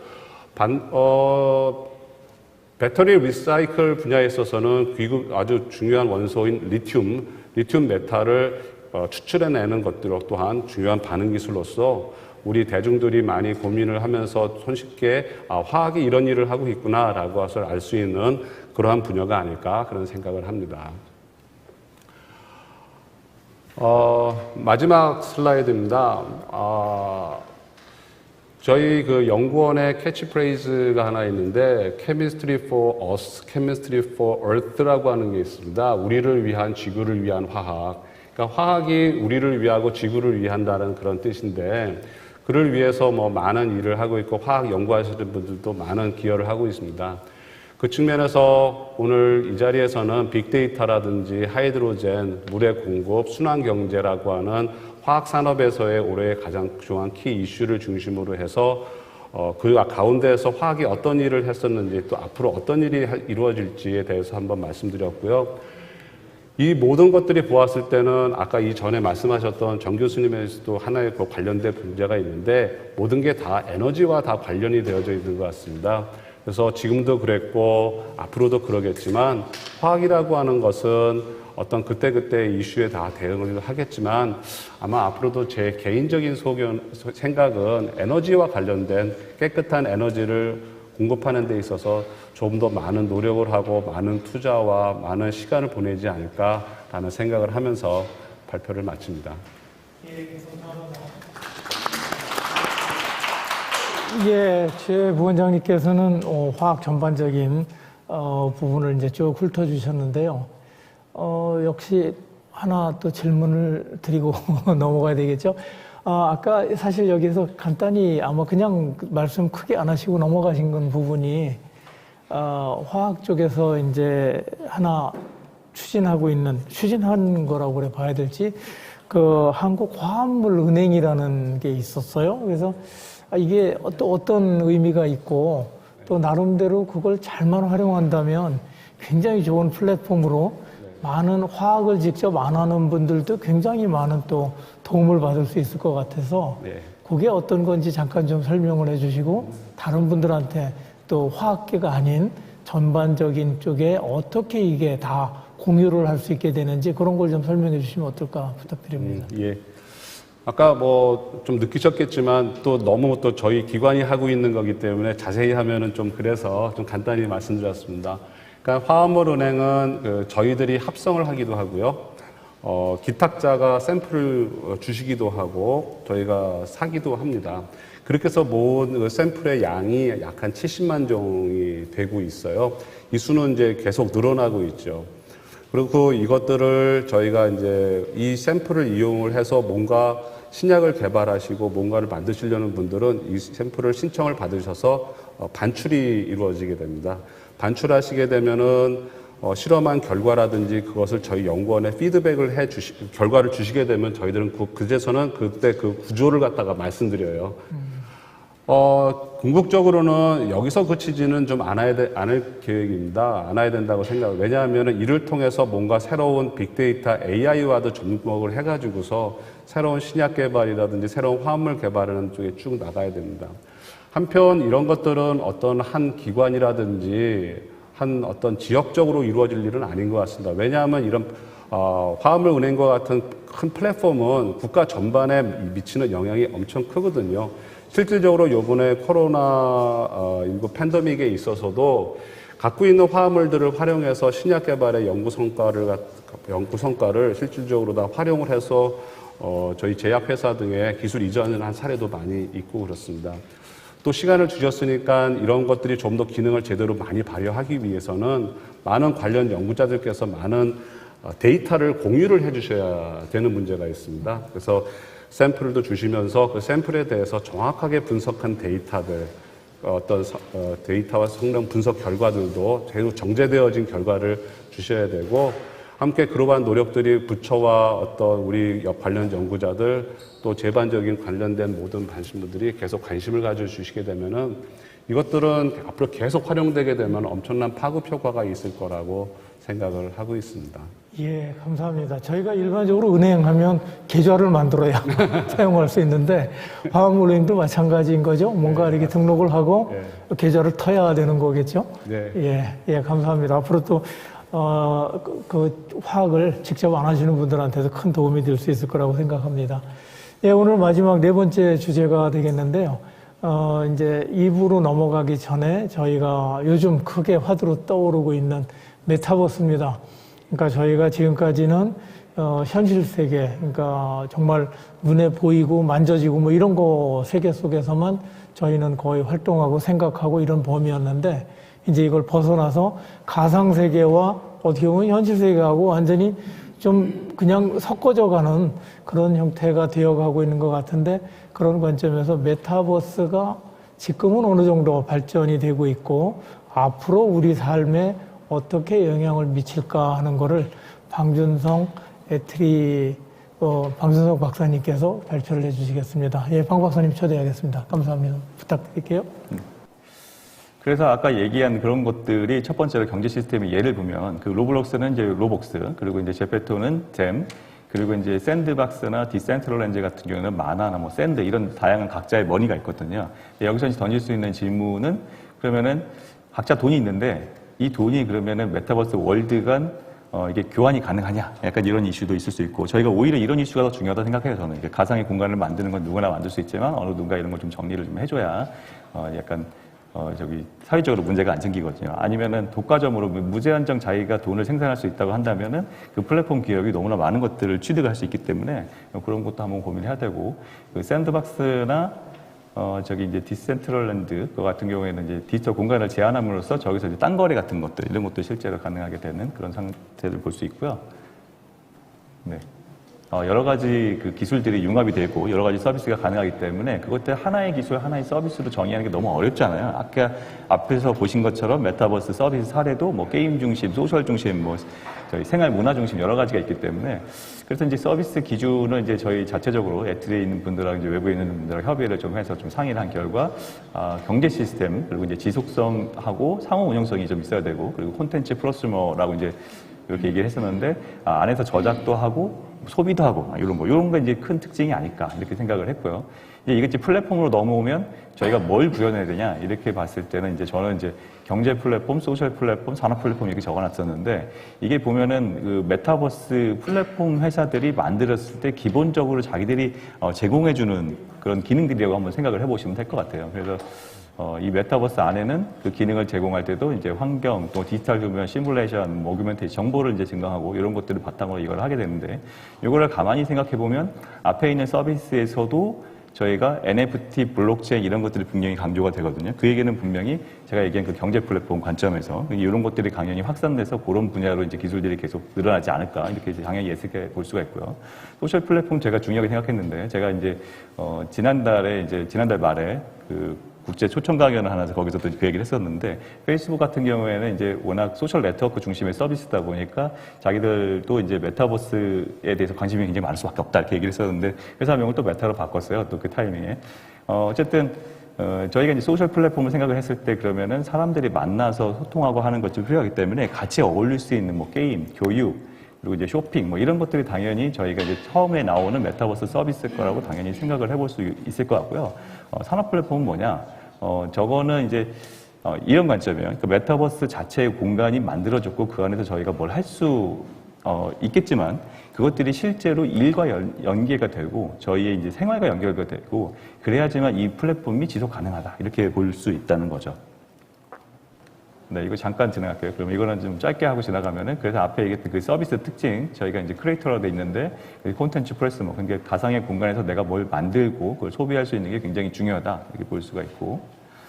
그리고 이제 게임 및 소셜인데, 이거 이제 오늘 이슈도 될 수 있어서 제가 이제 이거는 설명 좀 하고 갈게요. 왜냐하면 이제 포트나이트라는 게 원래 게임인데, 즉 게임 공간 안에서 사람들이 콘서트도 열고 뭐 영화도 보고 이렇게 한대요. 그래서 같이 이렇게 보면은 저게 게임 플랫폼인지 소셜 플랫폼인지 헷갈리는 이제 상황이 생기고요. 그리고 이제 제페토에서 보면 굿즈가 이제 협력을 하면서 굉장히 물건이 많이 팔리는데, 그럼 우리는 굿즈 아이템을 왜 사는가? 이거는 이제 초등학생들이 굉장히 많은 접속 유저예요. 그 아까 로블록스도 그렇고, 네이버 제페토도 그렇고. 그러면 그들이 이제 굿즈를 어떻게 사겠어요? 근데 한 1,000원, 2,000원 정도만 있으면 굿즈도 이제 자기도 차보고 착용해보고 그런 것들이 이제 대리 만족 같은 약간 그런 것들도 아마 있지 않을까 생각을 하고, 세 번째 같은 게 좀 신기한데, 이제 가상의 공간에서 아까 가상 경제 융합이라고 했잖아요. 그래서 이제 실제로 피자 가게 가서 피자를 주문하면 저희 집 앞으로 피자가 옵니다. 그래서 레디 플레이어 원에서 주인공이 뭔가 물건을 사게 되면 그 물건이 자기 집으로 배달이 되잖아요. 이제 그런 것들이 지금 구현이 되고 있는데, 아직까지는 조금 불편하다고 제가 그렇게 좀 전달을 들었어요. 네. 이 앞부분, 네. 그래서 이제, 요거는 이제 좀 간단하게 넘어가고요. 굉장히 많은 기업들이 하고 있다. 그래서 예전에는 뭐 5G 기업, 뭐 네트워크 기업, 데이터 기업, AI 기업, 이제 요즘에 다 메타버스 기업이다 할 정도로, 메타버스 키워드가 핫하고, 뭐 이것들이 이제 뭐 부정적으로 보는 분들도 있고, 뭐 긍정적으로 보는 분들도 있지만, 저도 이제 약간 긍정과 부정 측면에서 메타버스가 뭐 아까도 말씀드렸지만 특정 기술이나 서비스라고 보기보다는 그런 하나의 트렌드고 산업으로서 움직이고 산업으로서 해석을 해야 된다. 약간 이런 입장이거든요. 그래서 많은 기업들이 참여하고 있다. 이 정도를 잠깐 짧게 설명을 드리고요. 우리나라 정부에서는 이제 XR 플러스 DNA라고 하는데, XR 기술로는 당연히 저희가 AR, VR 기술, 그리고 이제 영화 속에 봤던 그 수트를 입고 하는 것들이 실제로는 거의 대부분 구현이 돼 있습니다. 그래서 장갑도 있고, 뭐 수트도 있고, 뭐 이런 여러 가지 것들이 있는데, 아직까지는 저런 것들이 굉장히 불편한 점이 있고, 이것들이 이제 메타버스 산업으로서 이제 확장이 진짜 되려면은, 저것들이 이제 저희가 알고 있는 IoT 기기, 그리고 이제 모바일 엣지 기술, 그리고 로봇 기술 이런 것들도 다 같이 합쳐야지만 가능하지 않을까, 뭐 이렇게 생각을 해보고 있습니다. 네. 그리고 이 중에서 이제 제가 이제 주목하고 있는 것은 이제 엔비디아의 옴니버스라는 건데, 생활을 바꾸는 100가지 혁신 인공지능 부분 탑5에 타임지에 선정이 됐어요. 그 정도로 뭐냐면, 현실 공간에 있는 걸 그대로 가상으로 만들어서 시뮬레이션 할 수 있는 건데, 이거는 그 직접적으로 절대 이득이 있거든요. 뭔가 공장에서의 자동화를 시뮬레이션 하거나, 아니면 모델을 만들어 보거나, 아니면 날씨 시뮬레이션을 해보거나, 이런 것들에 대해서 굉장히 이점이 있기 때문에, 아까도 말씀드렸지만 메타버스 공간 자체를 만드는 게 중요한 게 아니라 이것이 현실 경제와 연결돼서 수익성이 있냐 없냐를 저희가 반드시 따져봐야 된다는 거, 이렇게 좀 살펴보시면 될 것 같고. 네. 이게 넘어갈게요. 영상이라서. 이건 마지막 부분인데, 그래서 이제 메타버스도 당연히 인공지능 기술이 사용되겠죠. 그래서 인공지능 기술에서는 이제 제가 조금 주목하고 있는 게, 일단은 쉽게 생각하는 게 두 번째, 이제 저희가 챗봇, 대화형 엔진 챗봇 같은 것들이 들어가서 인공지능이 사람과 대화하면서 뭔가 해주고, 아니면 자동적으로 뭔가 처리해주고, 이런 것들이 당연히 가능할 거고요. 그 메타버스 안에서 저희가 아바타 만드는 거나 현실 공간을, 그러니까 가상의 공간을 만드는데, 그냥 그 사람이 수작업을 하지 않고 AI가 알아서 모델을 해서 만들어주고, 뭐 이런 것도 이제 가능할 것 같고요. 오토메이티드 디지털 트윈이라고 제가 맨 위에 담았던 이유는 디지털 트윈 자체가 이제 현실에 있는 물리적 객체가 커플링돼서 이제 가상의 공간에서 만들어서 이제 그것들을 저희가 상호작용하는 건데, 그것들이 이제 AI와 메타버스 공간과 엮이면은 저희가 가상의 공간에서 이제 뭔가 액션을 취한 것만으로도 현실에 반영이 돼서 조금 더 생산성을 높일 수 있는, 그래서 보면은 인식, 예측, 의사결정 이런 것들이 있는데 저희가 실제 공장 자동할 때 굉장히 필요한 것들이죠. 그래서 그런 것들을 활용해서 저희가 산업 발전에 좀 활용할 수 있지 않을까. 그래서 이제 제가 봤을 때는 시뮬레이션이나 디지털 트윈이 굉장히 중요한 그 키팩터가 초반에 되지 않을까, 뭐 이렇게 생각을 하고 있습니다. 제가 시간이 좀 없어서 좀 말을 빨리 해서 좀 짧게 마친 점 좀 죄송합니다. 네. 네. 이건 뭐 메타버스가 앞으로 이제 디지털 공간이 만들어지고 메타버스에서 저희가 사회, 경제, 문화 활동이 가능하다 보니까 디지털 사회라고 이제 생각을 해서 저희가 여러 가지 그 뭐 시큐리티 이슈 또는 이제 프라이버시 이슈, 윤리적인 문제 이런 것들을 한번 생각해 볼 필요가 있는데 시간 관계상 이 부분은 조금 넘어가도록 하겠습니다. 네, 토론에서 이거는 한번 같이 다루면 되지 않을까 싶습니다. 네. 네, 슬라이드가, 네, 여기까지 짧게 한번 제가 말을 좀 빨리 하게 했는데 설명을 드렸습니다. 네, 감사합니다. 예, 감사합니다. 뭐 저희들이 시간을 좀 충분히 더 드렸으면 더 재미있게 이렇게 들었을 텐데 아쉽고 또 죄송하고요. 저희들이 이제 그 1부에 이어서 2부에 한 분을 좀 더 우리 패널로 모셨어요. 우리 원탑 스튜디오의 이현욱 대표님 모셨습니다. 네, 안녕하십니까. 원탑 스튜디오 대표를 맡고 있는 이현욱이라고 합니다. 우리 원탑 스튜디오 뭐 짧게 한번 소개해 주시죠. 저희는 국내 최초의 가상전시관을 오픈한 업체고요. 그리고 세계 최초로 이제 주류 박람회 가상전시관을 오픈한 업체로서 메타버스와 가상전시관 이 두 가지 모든 업무를 하고 있는 업체입니다. 예, 고맙습니다.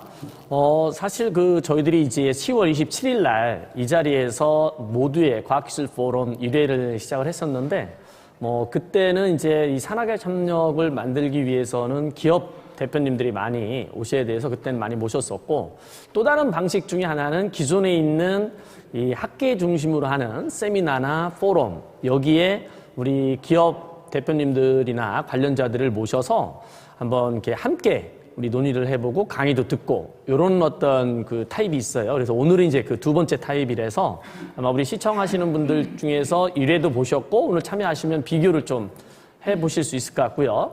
오늘 그 방 박사님 말씀 이렇게 쭉 이렇게 듣다가 아주 제가 굉장히 속이 상하는 이 건수가 하나가 있는 게, 그 샌드박스가 계속 나오는데 제가 이제 가상화폐에서 샌드박스 한 1,000원 얼마에 들어갔다가 900 얼마대로 떨어져서 팔았거든요. 근데 오늘은 이제 9,200원이 돼서 갖고 있었으면 이제 오늘 점심 제가 크게 쏘는데 오늘 좀 못해서 아주 속상했습니다. 근데 강조를 많이 하셔서, 예. 얼핏 들어보면은 그 페이스북이 메타로 바꾸는 거를 방 박사님이 어느 정도 예측했다는 설도 있던데, 그 사연 좀 살짝 얘기해 주시죠. 제가 무당이 아니라서 예측을 한 건 아니고요. 네. 그 원래 페이스북 자체가 이제 소셜 네트워크를 하는 그 네트워크를 제공하는 서비스를 하고 있잖아요. 그러다 보니까 이제 당연히 사람들이 어울릴 수 있는 공간이 저희가 보면은 그렇잖아요. 저희가 소셜 네트워크 그 서비스와 동시에 그 페이스북 마크 주커버가 예전에 무슨 얘기를 했냐면 ARV가 처음 나왔을 때 뭐 텍스트 하던 거를 이제 이미지로 하고 이미지 하던 거를 이제 영상으로 서로 공유를 했었는데 그게 이제 공간으로 서로 공유하고 싶다라는 했기 때문에 당연히 공간으로 공유를 했는데 그 공간에서 활동할 수 있는 것들이 더 많다. 그리고 이제 이전에 있는 가상현실에 있는 공간에서는 뭐 이제 자기가 접속해서 뭐 자기 혼자 뭐 이렇게 만들어보고 하는 게 있다면은 이 메타버스 공간은 조금 더 굳이 저희가 차이를 만든다면은 뭐 제가 접속하던 접속하지 않던 간에 그 공간이 세계가 유지가 되고 그 안에서 제가 뭔가 만들었던 것들이 계속 남아 있으면서 제가 그렇잖아요. 저희가 이제 만들었던 게 집에다가 어렸을 때 장난감 만들어놨는데 어머니가 부수면 속상하잖아요. 그렇기 때문에 그런 공간 속에 남아 있으면서 다른 사람들과 이제 같이 즐기고 상호작용을 할 수 있기 때문에 당연히 이제 그 페이스북 같은 경우에는 메타버스라는 키워드를 당연히 놓칠 일은 없는데 약간 지금 리스크가 좀 있는 부분은 저희가 이제 안경형 디스플레이, HND 같은 것들이 지금 좀 불편해요. 그래서 쓰고 자유자재로 쓸 수 있는 그런 상태가 아니기 때문에 그런 부분에서는 조금 산업 발전이 좀 있어야 페이스북도 같이 좀 성장하지 않을까 뭐 이렇게 생각을 하고 있습니다.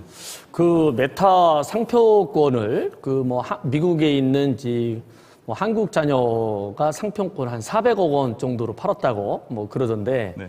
뭐 그 우리 방 박사님도 이제 강조를 하시기에 페이스북이 메타 기술 이거를 절대 포기 안 할 거다 뭐 이렇게 말씀하셨다는 거죠. 저희들이 이제 지금 뭐 페이스북이 메타로 이제 변경되는 이런 얘기도 했는데 첫 번째 설문 이슈를 이렇게 이제 정해봤습니다. 우리가 현재 과연 우리는 이 어떤 메타버스를 얼마나 활용하는가 뭐 요거에 대해서 한번 우리 시청하시는 분들이 비대면으로 참여를 한번 해보시고요. 우리 스튜디오에 계신 분들도 우리 그 스마트폰으로 땡기지 앱으로 참여를 하셔야 추첨해서 선정이 되면 선물을 받으실 수 있습니다. 예, 그러니까 지금 그 스마트폰으로 꼭 참여를 해주시면 좋겠고요. 설문 첫 번째 이슈 주실까요?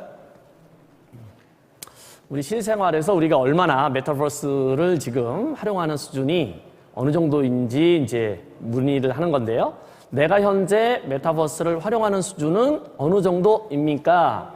뭐 5점 척도로 그냥 편안하게 한번 만들어 봤습니다. 매일 활용한다, 가끔 하는 편이다, 안 하고 있다, 전혀 안 하고 있다, 나와는 거리가 멀다, 뭐 이렇게 됐는데 우리 그 장 교수님께서는 뭐 저 중에서 어떤 거를 선택하실 수 있죠?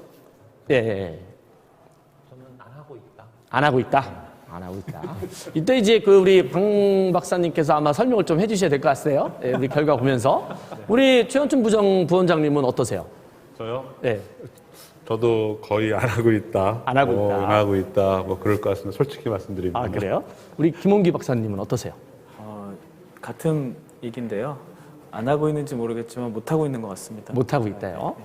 우리 그래도 뭐 현장에서 비즈니스를 하고 계시는 예, 우리 이 대표님은 네, 저는 매일 하고 있다가 활용하고 있다가 정답이 되지 않을까? 그런 아니 이거 설문이기 때문에 정답은 네. 없습니다. 예. 뭐 제 나름대로는 그렇게 네. 생각을 하고 있는데 예.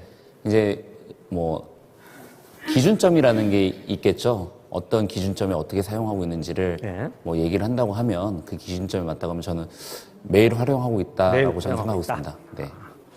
우리 그 방 박사님은 이제 전문가로서 우리 시청하시는 분들이 어떤 거를 선택할 것 같아요? 4번이나 5번 같습니다. 전혀 안 하고 있다나 나와는 거리가 멀다. 자, 그럼 우선 결과를 보고 우리 또 얘기를 또 이어가도록 할게요. 결과 한번 볼까요? 우리 오, 아닌데요. 이게 뭐 우리 패널로 출연하신 분들은 자, 방 박사님 보실 때는 실제로 아까 안 하고 있다라고 우리 패널 분들이 말씀을 하셨는데 네네네. 어떻게 생각하세요? 아니 실제로 네. 저희가 그 아까 로블록스, 뭐 마인크래프트 이런 것들은 이제 거의 대부분의 가입자가 초등학생이에요. 55% 뭐 이 정도 될 정도로. 근데 이제 어른들이 그 메타버스 공간이 만들어졌다고 해서 가서 뭔가 해볼 게 별로 없어요. 이런 추억의 공간을 내가 한번 방문했구나 정도인 거지. 아이들 같은 경우에는 가서 이제 뭔가 할 수 없는 게 있잖아요. 뭐 네. 거기서 가상의 공간이니까 막 만들어보고 자기 나름대로 상상을 해서 투영을 해하고 저희 어렸을 때 상상력 많은 것처럼 그래서 즐기는데 어른들이 지금 방 박사님이 강조하시는 부분은 아까 이렇게 설명을 짧게 하시긴 했는데 옛날 기준이긴 하지만 네네네네. 그래도 뭐 VR이라든가 AR에 초점을 맞추면 그럴 수 있지만 네. 이게 라이프 러깅이라든가 미러 쪽으로 하면은 사실 다 하고 계신 거 아닌가요? 뭐 그 메타버스의 범위를 어떻게 하냐가 네. 이제 중요할 것 같은데요. 그 저희가 이제 게더타운도 메타버스 예로 들잖아요. 그래서 이제 그걸 포함한다고 하면은 회의 공간을 우리가 메타버스 뭐 서비스를 사용하는 걸로 볼 수 있다. 뭐 이러면은 이제 다 쓰고 있는 거고, 제가 오늘 저 설문이 저렇게 나온 거는 아마 여기 계신 분들이 네. 앞선 이제 선진 문물에 굉장히 발빠르신 과학자분들이어서 아마 2번을 많이 고르시지 않았나. 저도 약간 놀랐습니다. 이게 일반인들은 거의 대부분 잘 모르고 있는 경우가 거의 대부분이거든요. 그럼 뭐 어린 우리가 아이들 페이스북을 한다 그러면 사실 그것도 우리가 하고 있다라고 이제 볼 수 있는 거 아닌가요? 그 페이스북 자체가 이제 공간이 형성되어서 뭔가 하지 않기 때문에 이제 그 메타버스를 정의하시는 분들이 약간 단순하게 이제 인터넷 모바일 플랫폼에서 접속해서 페이스북 서비스를 누리는 것과 메타버스 서비스는 좀 다르지 않나 이렇게 설명하실 것 같긴 같거든요. 아마 이게 저희들이 이렇게 이 설문 이슈를 준비를 한 것은 이제 우리는 이제 너무 이렇게 막 그 VR이라든가 AR 이쪽에만 생각을 하는 그런 경향이 있을 것 같다. 근데 우리 이현욱 대표님이 좀 설명을 더 부연해 주시죠. 메타버스는 우리 실생활과 얼마나 지금 밀접하게 관련이 있는지. 네, 제 생각은 제 생각이 다 맞다고는 아니지만 쉽게 여러분들이 접하고 있는 내비게이션, 이게 사실은 디지털 트윈, 현실에 있는 도시를 가상으로 옮겨놓고 저희가 좌표를 찍어서 간다. 그런 부분들을 봤을 때도 내비게이션을 활용할 수 있는 부분들이 있고요.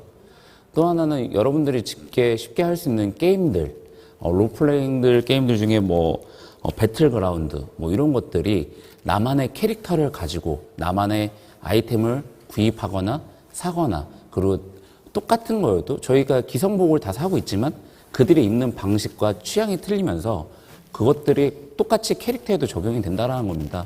그리고 게임을 하다 보면 그 게임하는 상대와 그 인터랙션, 상호작용이라는 걸 하죠. 의사소통을 하고 너 이거 해, 뭐 해. 똑같다라고 저는 생각을 하고 있는 거고요. 아까 말씀해 주셨던 교수님께서 말씀해 주신 것처럼 페이스북, 저희가 홈페이지라고 하죠. 맨 처음에 홈페이지가 나왔을 때 어떤 광고 문구로 나왔는지 혹시 기억하시나요? 잘 모르겠네요. 인터넷에 집을 짓자라고 그 광고를 했었습니다. 그래서 인터넷에 제 집을 짓는다. 그러면 홈페이지 안에서 할 수 있는 것들, 이런 것들을 저는 다 메타버스, 메타라는 뜻이 가상, 초상화, 그리고 버스, 우주를 뜻하는 모든 것들을 다 활용을 할 수 있는 부분들이, 여러분들이 메타버스란 용어를 갖고 있었을 때는 어려워 보이지만 사실은 저희는 실생활에서도 쓰이고 있다라는 게 제 의견인 겁니다. 네. 이렇게 확실히 시장에 계신 분이 좀 약간 좀 다를 수도 있는데 아마 좀 더 폭넓게 보면은 이현욱 대표님이 말씀하신 것처럼 이렇게 되는 것 같고, 실제로 이제 비즈니스도 이제 그렇게 이루어질 수 있을 것 같고요.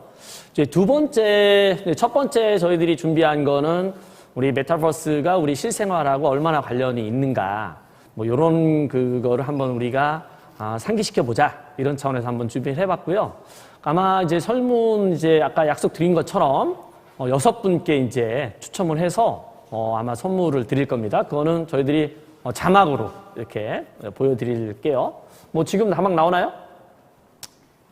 지금 조금 안 나오는가요?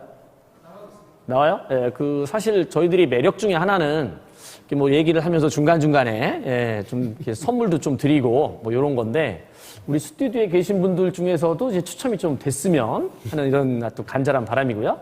예, 1만 원권 상품권 우리 축하드리겠습니다. 예, 그리고요.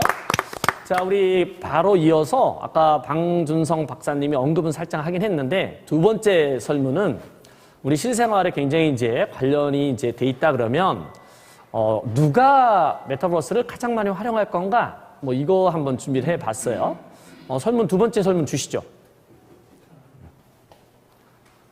질문, 두 번째 질문 제가 설명드렸던 것처럼 메타버스의 주 사용층은 누구라고 생각하십니까? 그래서 이제 초등학생부터 시작을 해서 노년층까지 이렇게 했는데, 아까 이제 이건 설문이기 때문에 우리 시청자분들은 어떻게 생각하고 계시는지를 파악을 하면서 저희들이 대화를 하자는 건데, 우리 이현욱 대표님이 보실 때는 어떤 층이 나올 것 같아요?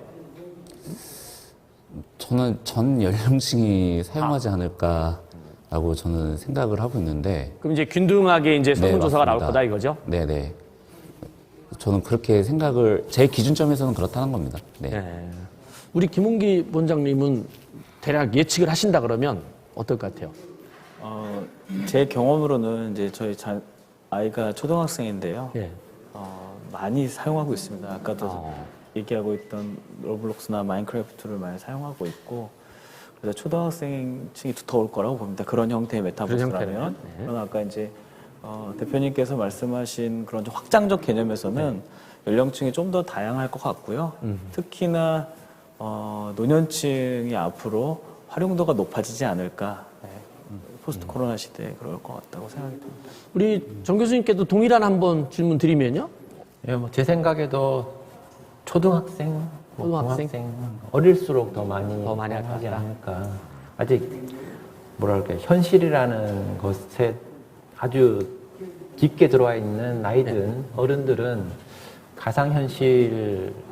현실도 벅찬데 네. 가상현실까지 경험할 어떤 여유라 그럴까요? 그런 게 그렇죠. 없을 것 같고 뭔가 좀 많이 뭐 새로운 걸 해보고 싶은 어린 학생들이 주로 쓰지 않겠나.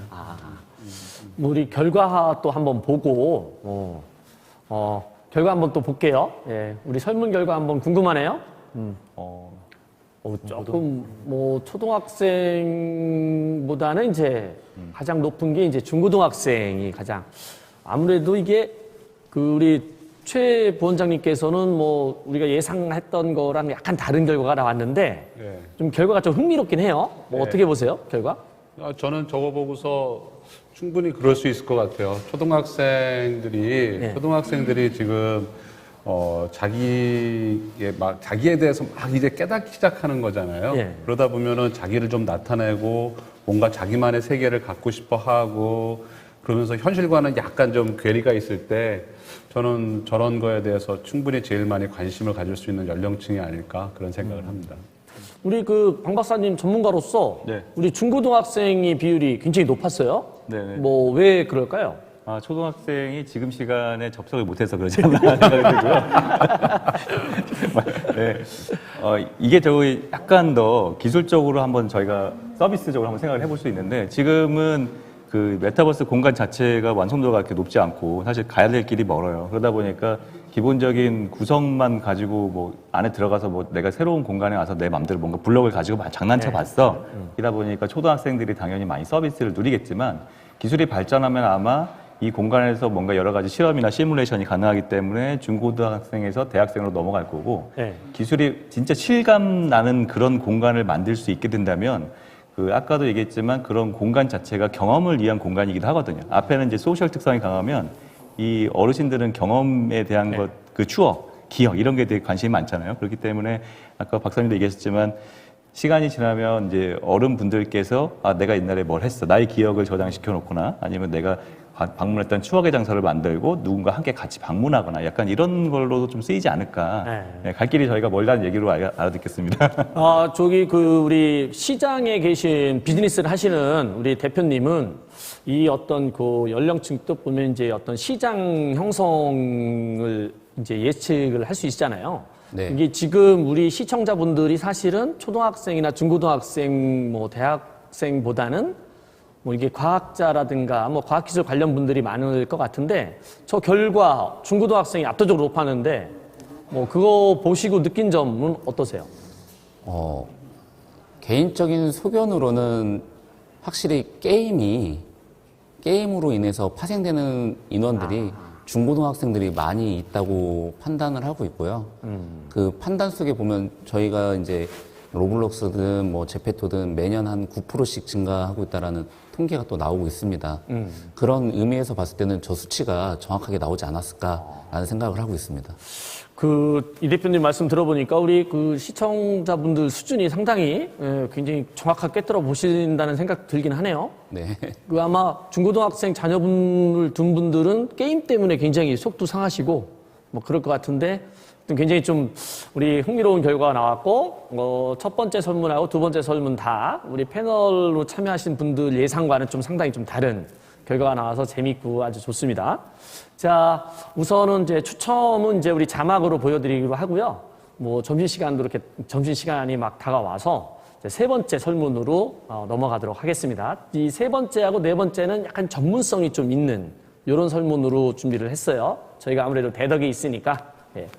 메타버스의 어떤 서비스 분야가 가장 성장할 것으로 생각을 하십니까?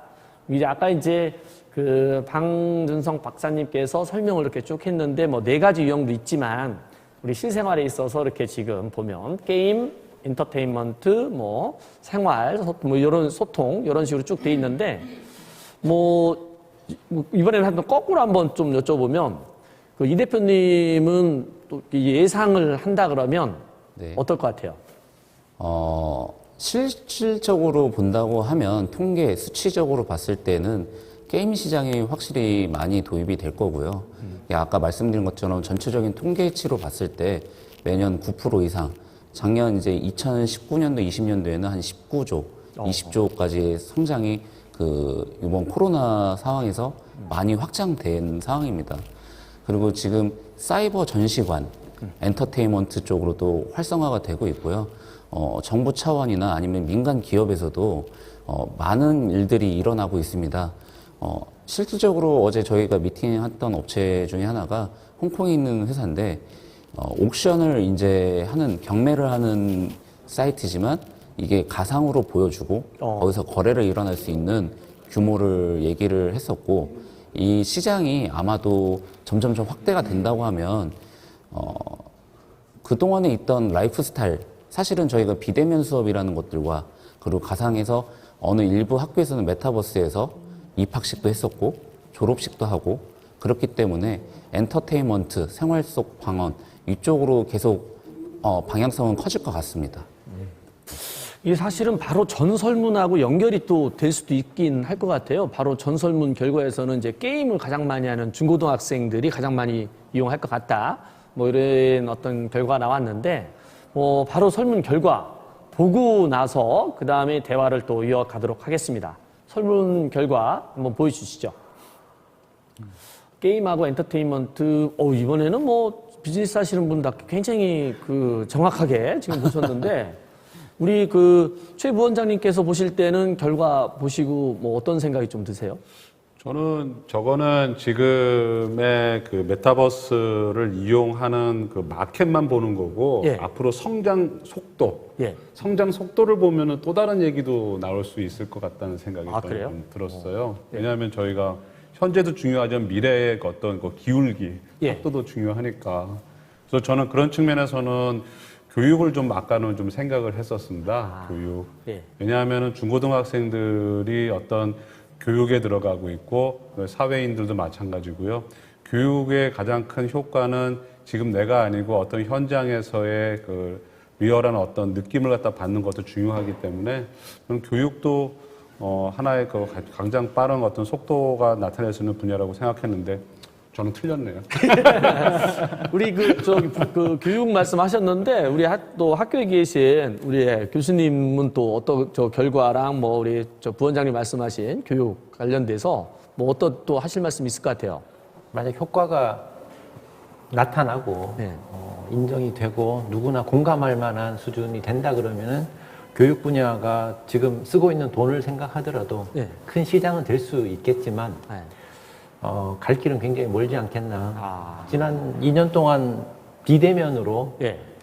지내오면서 대면 수업에서만 어떻게 가져갈 수 있는 예. 이득들이 있다는 것을 또 많이 봤잖아요. 그렇죠. 예, 그래서 뭐 포텐셜도 있고 한계도 있다 그렇게 봐요. 예. 우리 김문기 박사님께는 조금 이렇게 다른 얘기긴 한데, 우리 스마트폰이 출시되면서 엄청나게 빠른 속도로 막 이게 확산이 됐잖아요.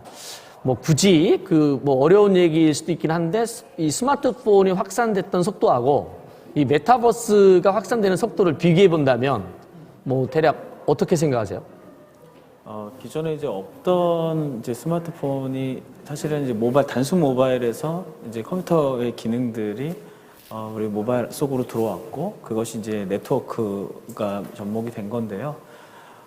성장 속도는 제가 전망하기로는 이 가상 현실의 접근성, 그러니까 저희가 지금 현재 단순한 스마트폰이 약간 웨어러블 타입으로 가고 이러한 것이 우리 시각적으로 연계가 돼서 비주얼로 가는 그런 속도와 더불어서 동시에 지금 이제 가상에서 컴퓨터나 스마트 모바일 단말기를 통해서 접근하는 것들이 모든 것들이 다 메타버스와 가능한 그런 시점이 유사하게 증가할 것으로 보고 있습니다.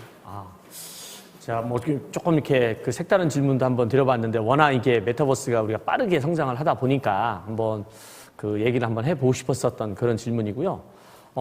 바로 이제 그 마지막 어떤 설문인데 뭐 바로 전 세 번째 설문하고 관련성이 조금 있긴 해요. 우리가 이제 대덕에서 전 세계적으로도 우리가 자랑할 정도로 어떤 그 우리 과학기술과 관련된 이런 어떤 클러스터가 형성되어 있는 거죠. 그래서 이제 메타버스라고 하는 새로운 어떤 그런 비즈니스 세계도 지금 열려져 가고 있고 그래서 우리 대덕에서 우리 산학의 협력을 통해서 우리 메타버스를 이렇게 좀 발전시킨다 그러면 어떤 분야가 또 우리가 집중을 할 수 있을까라는 어떤 질문을 한번 만들어 봤어요. 우리 마지막 설문 주시죠.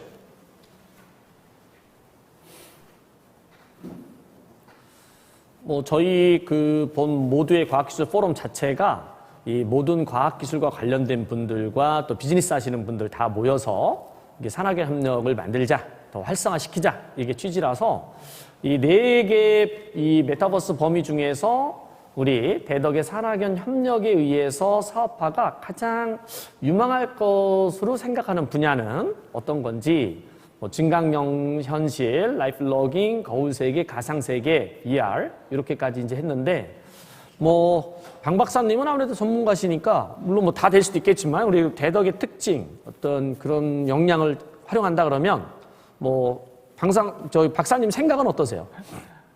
굉장히 어려운 질문을 받았는데요. 일단 기본적으로 제 개인적인 생각으로는 사업을 한다고 그러면은 저는 라이프 로깅 쪽에 이제 생각을 하고 있어요. 그리고 아까 말씀 잠깐 드렸지만 저것들이 이제 개별적으로 분류돼서 나오지 않고 요즘 서비스가 융복합돼서 나오기 때문에 하나로만 볼 수 있는 문제는 아니라고 생각이 들고요.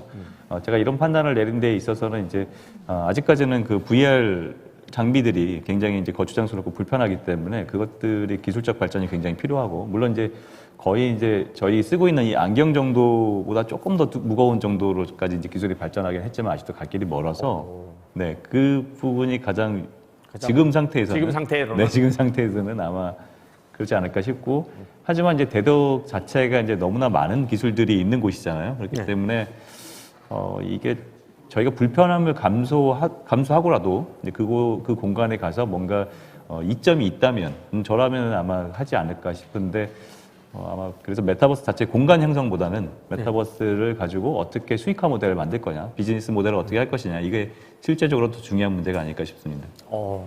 그러면 이제 우리 비즈니스를 직접 하고 계신 이 대표님이 이제 느끼는 거 한번 또 얘기해 주시죠. 네, 여기 방준혁 박사님 말씀과 동의를 하고요. 추가적으로 저는 이제 거울 세계, 디지털 트윈이 조금 더 많이 되지 않을까라는 생각을 하고 있습니다. 아까 이제 교수님께서 설명해 준 그 프레젠테이션에 보시면 BMW와 엔비디아의 협업 사례가 있습니다. 그 협업 사례에 보시면 스마트 공장, 15개국에 그리고 31개 공장을 스마트화 하겠다라는 엄포를 했었고 이 와중에 제임스 왕이 메타버스라는 단어를 처음 썼었고요. 그렇게 해서 이제 17,000명이 일하는 공장에 스마트화를 시키고 그리고 실질적으로 새로 만들어진 공장들 31개가 기존에 있는 공장 대비해서 31% 정도의 그 수익 감소를 해서 좀 더 증축이 되고 그리고 더 많은 수익을 얻어졌다고 발표한 사례가 있습니다. 그렇기 때문에 저희도 이제 여기 이제 대덕 특구라는 이 가정하에 보면 기술적으로 스마트 공장이 계속적으로 도입이 되고 있고 이런 것들을 도입을 해서 그 공간들이 지금 하고 있는 중소기업 사장님들이 만들어내는 그 실비들이 좀 더 줄어들고 그리고 극대화해서 이익을 낼 수 있는 부분들이 많을 것 같고요. 그리고 이제 실적으로 도시 건설을 할 때 아파트 계획을 하거나 또는 내가 집을 지었을 때 그것들을 미리 한번 만들어 보고 여기에 자재가 어떻게 들어가는지 인테리어를 어떻게 했는지 이런 것들이 지금 실질적으로도 쓰여져 있고 앞으로도 계속 상용화되는 과정에서 제일 먼저 우선적으로 나와질 거라고 저는 판단을 하고 있습니다. 우리 부원장님께서는 이제 아무래도 출연연 부원장님 하고 계시니까 뭐 어떤 분야를 꼭 얘기는 않더라도 우리 메타버스를 활성화시키고 하기 위해서 우리 어떤 산학연 협력과 관련돼서 또 우리가 좀 중요하게 생각해야 될 것이 있으면 좀 얘기해 주시면 좋을 것 같아요. 아마 그를 위해서는 뭐 메타버스도 아까도 조금 제가 발표 내용이 있었지만 우리들이 갖고 있는 모든 거에 대한 어떤 데이터라든지 이런 공유에 대한 개념이 일단은 있어야 된다고 생각합니다. 왜냐하면은 가상현실이든 뭐 메타버스가 됐든 간에 뭔가의 어떤 실제적인 모습은 우리가 갖고 있는 데이터로서 좀 나올 수 있을 거라고 좀 생각을 하고 있고, 특히 뭐 어떤 산학위원들이 한번 고민해 볼 수 있는 분야는 저는 저기서 안전을 다룰 수 있는 가상현실은 어떨까라는 생각을 해보고 있습니다. 안전에 대한 얘기는 일반 어떤 비즈니스 모델로서 설명되기는 좀 어렵고요. 우리가 반드시 가야 되는 길인데, 아무튼 출연연 대적 연구단지에 있는 산학위원들이 한번 모여가지고 어떤 데이터를 모아가지고 이런 현상이 되었을 때 우리에게 그냥 소비자 입장에서 메타버스에 내가 입주를 할 거냐 네. 하고 싶은 마음이 생길까. 예. 그러기 위해서는 메타버스가 갖춰야 될 요건들이 있습니다. 예. 그 요건들을 중심으로 어떤 사회적인 기술, 과학 분야의 기술, 이걸 같이 만들어 나가야 될 거라고 봐요. 예. 예를 들어서 메타버스에 내가 들어갔는데 거기서 발생하는 어떤 활동을 통해서 얻어지는 경제적인 이익이 과연 교환 가치가 있는 거냐? 예. 그리고 그 교환 가치가 보장될 수 있는가? 그렇죠. 뭐 그런 것들이 굉장히 큰 이슈거든요. 뭐 폭발적으로 증가할 수 있는 어떤 요건들이 있어요. 근데 그런 것들 중심으로 같이 뭐 과학 쪽에서는 사회 쪽을 좀 보고 사회 쪽에서는 기술을 보고 해서 융합하는 게 필요하다고 봅니다. 그렇겠네요. 우리 또 마지막 설문이었는데 결과 한번 복귀했습니다. 이제 우리 결과 한번 보여주시죠.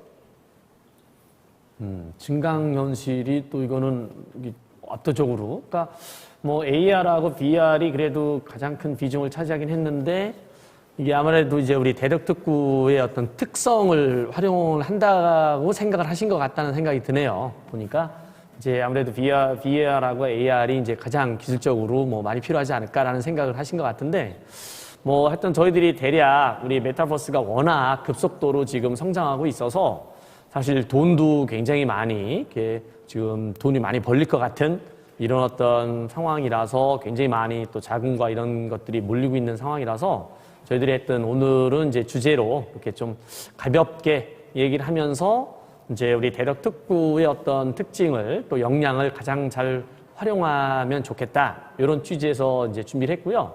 우리 오늘은 또 스튜디오에 굉장히 많은 분들이 또 나오셨어요. 그래서 우리 스튜디오에서도 아마 질문이 또 있으실 것 같은데 한 분만, 예, 우리 장인순 원장님 1분 정도 시간을 좀 드려도 괜찮죠?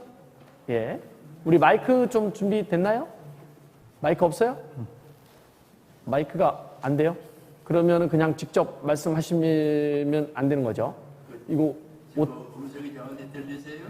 네. 네. 이게 방송에는 이게 방송 소리 나가요? 마이크 하나 빼주시면 되죠. 아, 제가? 오케이. 제가 제 거를 갖다 드리면 되죠. 네. 제 걸? 저희들이 원장님 마이크 좀 드릴 테니까요.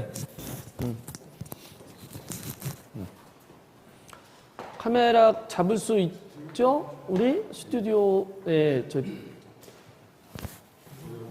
그렇죠. 조금씩 코멘트를 하고 질문을 좀 하고 싶어 그래. 예. 예. 우선 김홍기 박사한테는 이런 걸 좀 물어보고 싶어요. 사실 이제 지금까지 바이러스가 오랜 세월 통해서 이렇게 여러 가지가 세상에 나타났잖아요. 그러면 이제 그것을 기반으로 해서 우리가 앞으로 나올 수 있는 바이러스를 예측할 수 있는 건지, 그리고 이제 그런 연구를 실제적으로 하고 있는 건지, 이런 게 지금 궁금하고요. 사실 이제 그 바이러스 나타난 걸 보면은 첫째 번째는 기후변화가 있을 거고, 두 번째는 열대지방이 제일 많이 나. 그리고 후진국에서 제일 많이 나잖아요. 결국 이제 그런 차원에서 우리가 좀 연구를 해보면 미래 바이러스를 우리가 예측이 가능할 거거든요. 이제 그런 연구를 실제 하고 있는지 좀 궁금하고요. 또 하나는 이제 그 조무용 박사 그 원자로 그 스몰 모듈러 원자로 이야기하셨는데 저는 사실은 그 선진국에서는 그렇게 소형을 선호하지 않을 거라고 보는 거예요. 지금 큰 것이 1,400만짜리가 있는데 겨우 뭐 200, 300짜리를 쓴다는 게 사실 경제적으로 별로 경제성이 없는 거거든요. 그래서 저는 이런 걸 좀 권하고 싶어요. 사실 이제 요즘 이제 중국에서 많은 그 미세먼지가 오는데 그게 난방 때문에 오는 거거든요. 그래서 지역 난방로 같은 것을 지금 개발해서 쓰면은 가령 서울 같은데 지역 난방로 조그만 거 몇 개만 하면 막 겨울 난방을 다 해결할 거라고요. 이제 그런 차원에서 우리가 좀 노력을 했으면 좋지 않을까 하는 생각이 들어요. 그리고 이제 그 최원전 박사한테 제가 묻고 싶은 것은 사실 이제 우리가 총미를 설계해서 만드신다고 그러셨던 거예요. 실제 그 총미를 설계해서 만든 예가 좀 있어요. 저도 화학 공부를 한 사람인데 뭐 화학 공부에서 가장 신비한 것이 촉매 역할이더라고요. 근데 우리가 실제 촉매를 설계를 해서 만든 예가 있으며 이제 그런 경우가 있는지도 궁금하고요. 사실 이제 인류 역사를 바꾼 두 가지 테크놀로지가 있다면 하나는 암모니아하고 하나는 냉매라 그러잖아요.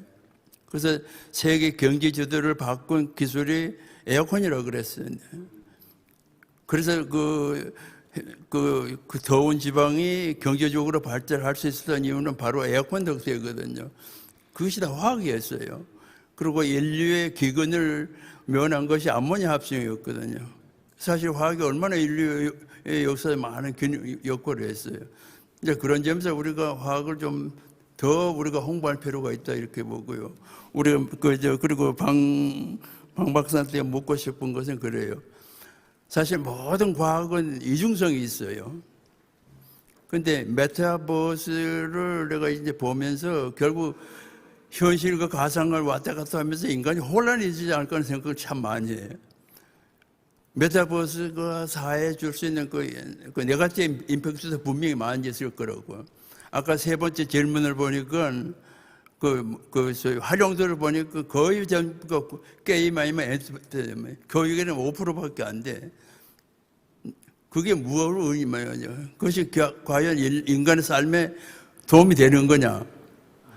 그래서 저는 이런 것을 하면서 그 사회적인 그 네가티브 이펙트도 함께 연구를 하는 것이 바람 좋은 게 아닌가 하는 생각이 들어요. 그리고 또 하나는 이제 마지막으로 묻고 싶은 것은 사실 이제 그 스티브 호킹스가 죽기 전에 세 가지를 경고를 했어요. 하나는 기후 변화, 두 번째는 소위성의 지구 충돌, 세 번째가 팬데믹 이야기를 했어요. 그분이 죽고 나서 그 다음엔가 이 팬데믹이 코로나 19 세계에 나타나기 시작했거든요. 이게 보면 이제 벌써 예측을 이미 했어요. 그 스티브 호킹스가. 그리고 이제 더 중요한 것은 세계 언론에 보니까 그 이세돌이 그 AI하고 게임을 했을 때 에너지 소비를 한 거 있더라고요. 이세돌이가 쓴 에너지 0.02kW밖에 안 돼요. 그리고 AI가 그 서버가 쓴 에너지가 뭐 1170kW 같은 거 썼더라고요. 그래서 에너지를 한 8,500배를 썼어요. 인공지능이.